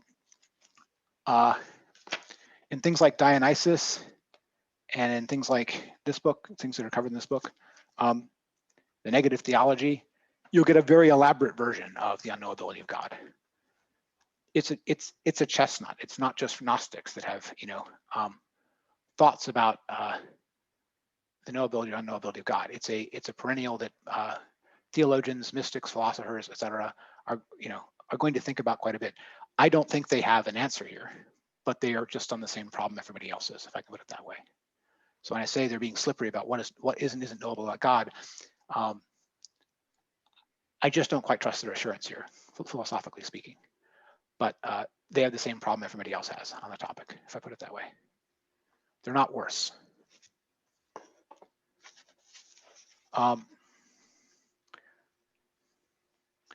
Right.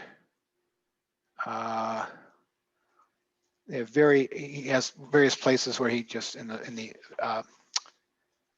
appendices, he goes on all the various aspects that are very down on the Old Testament, right? The Aldabaoth. I just want to mention one other thing he talks about here, the destiny and the spiritual being over the destiny. That's another thing that definitely attracted the Hermes doctrine people. Just to go back a chapter just briefly, this notion that you get in this Gnostics, that the worldly, that is the material and the psychic are under the destiny, but the spiritual are over the destiny, or not controlled by the destiny, or not subject to the destiny. That's something that the Hermetic school was very much interested in. The idea of a way of acting, or a notion of acting, that is free from natural necessity was exactly what the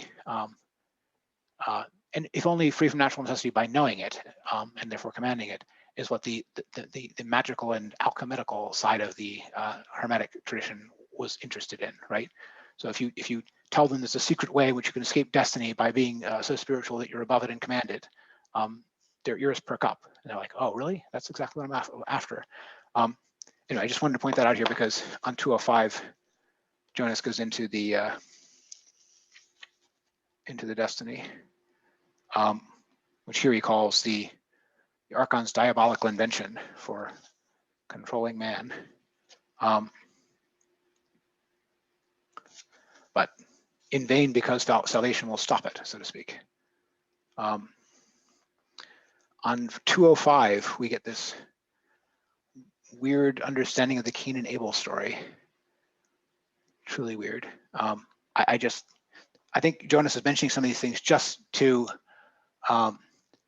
he wants to make clear to people how, I want to use the word revolting. How infused with the spirit of revolt was this version of Gnosticism from the standpoint of, say, traditional Judaism, a traditional Judaic understanding of the Old Testament. We're going to set everything upside down. It's speaking of which, in the garden, it's Christ who, Jesus rather, who tells Adam to eat of the tree, not Eve, right? So this was a reason some of the church fathers accused them of equating Christ with the serpent. It's just because the eating of the tree of the knowledge of good and evil is to them a good thing. And so it's not the serpent who does it, it's Jesus who does it. All right, I'm going to pause here. Let's assess the Valentinians. I hope that helped, just understanding what's philosophic, what's not in all of it, where it might be coming from, that there is some thinking depth here, and it's not just, you know, wild imagination, although there's certainly some wild and there's certainly some imagination. But questions about the Valentinian version of Gnosticism? Well, I think it's interesting that he almost became the the 8th pope, but didn't. 10th probably, And, 10th or 11th. 10th. So to be clear, And if he had done, sorry, Joe, I just want to, we'll come back to your point, but I just wanted to clarify the factual matter. We don't know exactly when, if ever, he ran for pope. It's the source is one church father who says that he almost became bishop and he was in Rome, right? But the 2 times that it could happen, just from when the other popes died, was either 140 AD or about 155 AD. And 140, he'd probably be too young. He was probably like 40. We're not sure, but he'd probably be too young. So it's probably 155 AD. And if that's the case, it would mean that it would be right after Pope Pius I, which would be, I mean, he would have been the 11th Pope in 155 AD. But anyway, sorry, you were saying if that had happened. Well, if that had happened, then the Valentinian writings would be probably much more familiar to us because they'd be incorporated into Orthodox Catholic doctrine, wouldn't it? Probably, or they would have been something, you know, that only, you know, advanced theologians in, you know, a seminary learned, right? This was a very, you know, elite sort of esoteric doctrine for the spiritual, and would they have propagated it to everybody? I don't know. It certainly would have informed their theology. They probably wouldn't have had a Trinitarian notion. They might have had a quaternarian notion or an octenarian notion, exactly. But yeah, it would have made a difference, certainly. The other interesting question, though, is would it have lasted?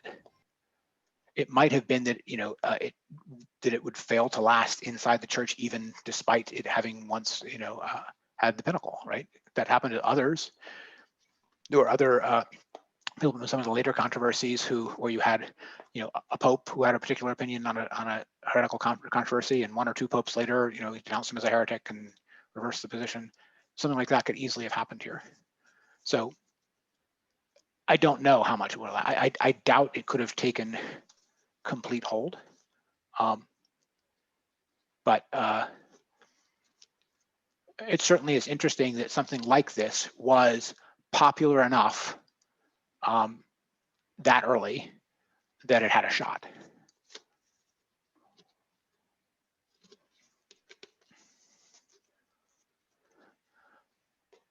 So other than the historical questions, any questions about the actual content, Valentinian doctrine?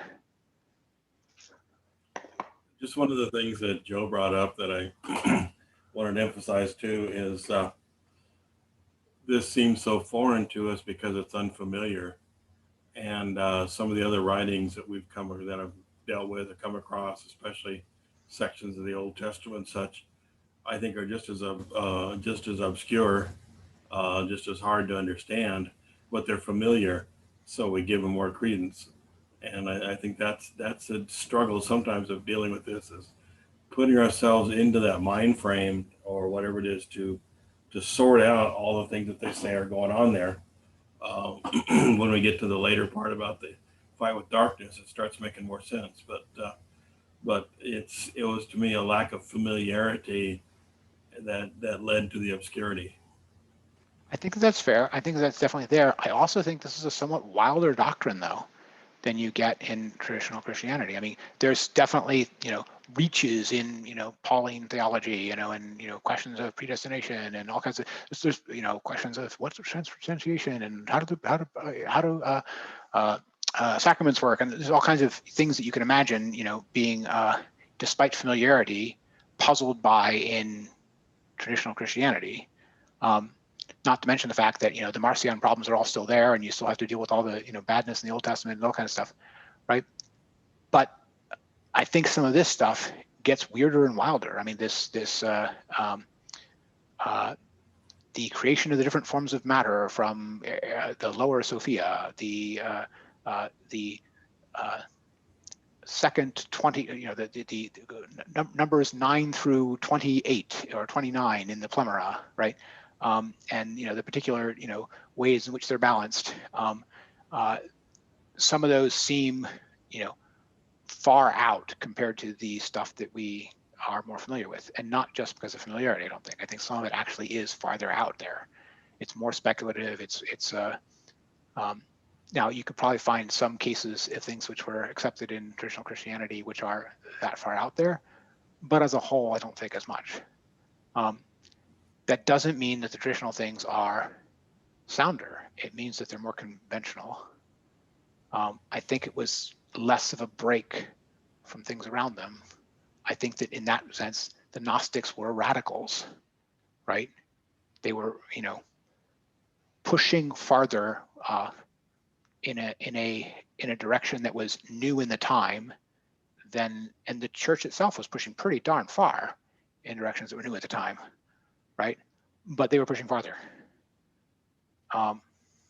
Anyway, that's just my impression. I don't think all that's familiarity. I think it's fair that some of these things would be easier to understand if they were more familiar, but some of them would still seem pretty darn weird, I think. I think they're just objectively weirder. The one that came up for me, I know it's much later and not necessarily a good comparison, but Dante's Inferno came up to me as being that complex and that weird. I agree. This is like a Dante, or it's like a Milton, and yes, those things are swallowable. Yeah. But how many? But can you name the fourth circle in Dante's Hell? Yeah, exactly. Right. So just like you can't name the 23rd member of the Plemera, you can't name the fourth circle, right? So, but if you read it through, it makes sense that it happens there as opposed to there, and yeah. Fair. Okay. I know a lot of people didn't get to read the Mani part. I think we also don't have check. Sorry. But should we talk a little bit about Mani? In as much as it's 4:30, yes. I recommend we include Mani in the next bunch. It's not a crazy idea. It's not a crazy idea. Some people haven't had a chance to read them, and we could easily do it the next time. I like that idea. So Mani is like 30 pages at the end of 2, and then all of 3 is another 100.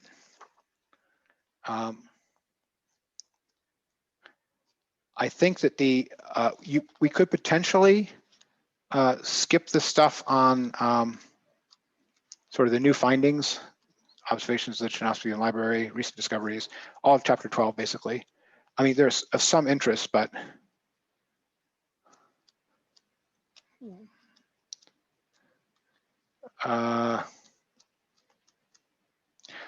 we definitely want to read the epilogue, and I think we definitely want to read the part about the Gnosticism and the classical mind reaction.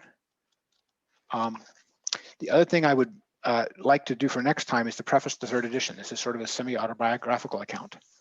But at that point, if we're going to do all that, we're talking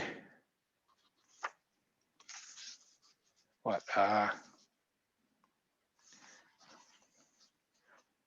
to 140 pages. I don't know if that's too much. I don't have a 3rd edition. I'm in the 2nd edition, so I know so is Czech. Oh, so I think. if you look in your prefaces, there's no preface to the third edition? No, it goes, I have the second, but it doesn't have a third. Got it. And I didn't see that chapter head anyplace in the table here. Okay, so which chapters do you have? I go up through 12 and 13. Got it. Supplements to second edition. So you have all those. I got it. So it's just the preface to third edition you're missing. That's fine. It's autobiographical. Okay, so that would be from. Yeah, I mean the part 3 with the supplements is a full 100 pages. I'm just wondering if we want to split it to 2 sessions as opposed to 1, if we're going to do Manny next time.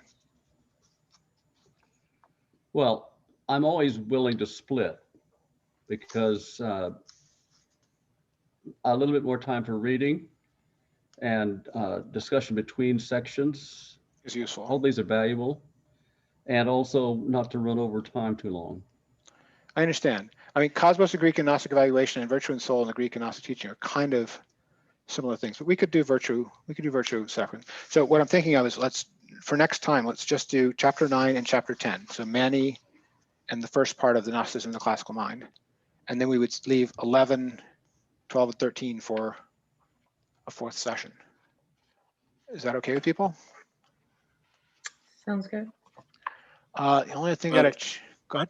Jason, I did find the PDF of that Heidegger in Theology. Great. Scribe D, send it to you. So. Great. We Okay. might add that to the 4th session. The only thing I want to just sketch ahead for, if we do this shorter session, I could do in 2 weeks. That would be the 15th of August. Could people do that? Yes. Sure, why not? After that, I'm actually that week of the 29th, which would be 2 weeks after that. I'm at a conference, so but I could probably be back for the 5th. But let's plan just for the next time. We're going to do chapters 9 and 10. That's finishing up the systems with Mani, and then also the Cosmos and Greek and Gnostic evaluation, first part of chapter 3, for next time. And then we'll play it by ear for the last session, but the idea is to do one more session after that to finish the book, maybe read Craig's essay as well, and sum up discussion. Right. All right. So any last comments on the session or how it went or anything else or things for next time?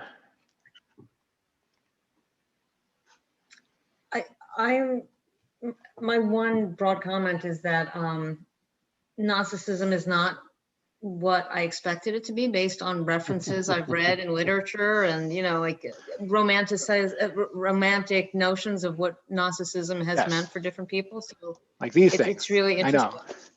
Yeah, I mean, the historical thing is more bizarre than the stuff you get from the modern people who say, oh, we should go back to Gnosticism, right? Or, this interesting thing about the Cathars, or, weren't the Gnostics so much more tolerant, right? Well, they never had power, so we don't know.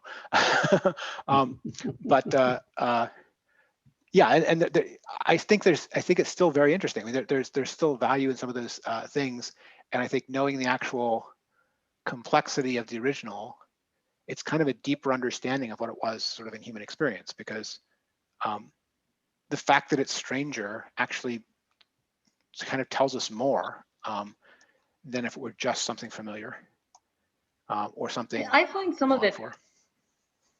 I find some of it really profound. Yeah, I think that like some of it is reminiscent of. Go ahead. I'm sorry. Some of it is reminiscent of like esoteric Buddhism. Some of it is reminiscent of, like, especially this last chapter of quantum physics. And maybe I'm just reading into it, but I see a lot of beauty in it. I mean, it's weird. It's very bizarre, but it's also, it has a lot of depth to it. There is depth. I mean, I think that some of that kind of the depth aspect you also get from some of the other Neoplatonists, especially the early ones, thinking of Plotinus or Origen, that is in the pagan and Christian respectively versions of Neoplatonism, and certainly in later things, some philosophy, some theology. That tradition has, a lot of depth to it going forward. I'm thinking people like Scotus Regina or Dionysus, Cappadocian Fathers, right? There's some deep thought in that stuff, especially the philosophers among them, I suppose theologians among them, but in both. As for the point about the like esoteric Buddhism, I think that's right. I think that some of this, I'm gonna put it this way, more theological speculative stuff is closer to that than it is to philosophy, but it's still I don't want to say that it has insights of the human condition. It certainly makes you think about the human condition in new ways, right? It's fun to think about it, right? It's fun to speculate on it, and I don't just mean fun, haha. I mean it sets off sparks. It makes you think, right? So yeah, I agree with all that. I think that we probably in the wrap up thing do want to have some discussion of sort of the afterlife of Gnosticism in learned and popular culture, right? There's we talk about what it was like for Jung and things like were the Cathars Gnostics and would it matter, and have they been whitewashed too? And there's people because popular treatments of the Gnostics as some sort of road not taken, and they imagine anything that they dislike wouldn't have happened, anything they liked would have happened, and you get that kind of as you say, romanticism. We should talk about a little bit of that. I think there are places where it definitely had later influence in lots of things, not only religious stuff, but philosophical stuff and poetry, and there's various people who've been influenced by them over the years. I think we want to add that to what we talk about in the fourth session now. Some afterlife of Gnosticism. There's a little bit of that already in the last session here, which is on, this is Jonas's own take on, as he puts it, Gnosticism, existentialism, and nihilism, right? He wants to understand are there parallels between the Gnostic experience and the experience of the philosophers of existentialism, which is a fascinating thought because he studied with both. There's a little bit of the danger of the joke, Hans Jonas studied X and studied Y, so he wrote an essay about how X and Y are connected because Hans Jonas studied them, right? It's like the joke about Penrose, there's only two things he doesn't understand, the mind and quantum gravity, so he wrote a book that they're both the same thing. Anyway, sorry, Joe, you were trying to say something. Yes, I was interested. I thank you for the chronology. I was interested to what extent any of this influenced any elements in Islam, because maybe the Manichaean part did. That's a very interesting question. I mean, I think some of the Manichaean stuff did, and there's also things in some of the Islamic mystics that could easily have been. That's what I was thinking. It's not as easy to know. I mean, I know there are certain things. The only part I was kind of familiar with is there's certain things in Ghazali that are clearly dependent upon some things from Dionysus, the Areopagite, rather than the Gnostics themselves. Maybe a point of contact, but it's a fair question. I don't know enough about it, but it's entirely possible that there are some. I was gonna say it's entirely possible there are some specifically with the mystic Sufi stuff in Iran and India. Something for the fourth session. Maybe, I don't know. I'm not going to find out more about it by the fourth session, but if you bring something, fine. But well, we've run out of time today. Yeah, fair. Any last comments from others? Yeah, I'll try to dig into the Jungian aspects of it.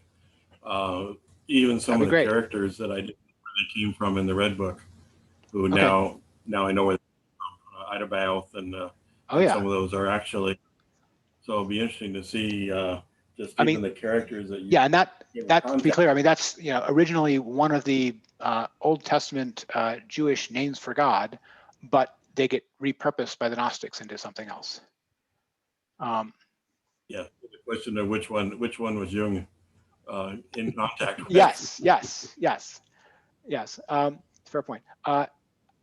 Chuck, I just want to make sure you know what we did. We decided to not talk about Manny today because not enough people read it, and we're doing Right. 9 and 10 for next time. Chapters 9 Right. and 10. All right. I heard that. Wonderful. Thank you, everyone. It was very interesting, and it was a pleasure to meet you, and I'll see you next time. Great. Thank you. Good, thank you. Have a good night. Bye-bye now. Bye-bye.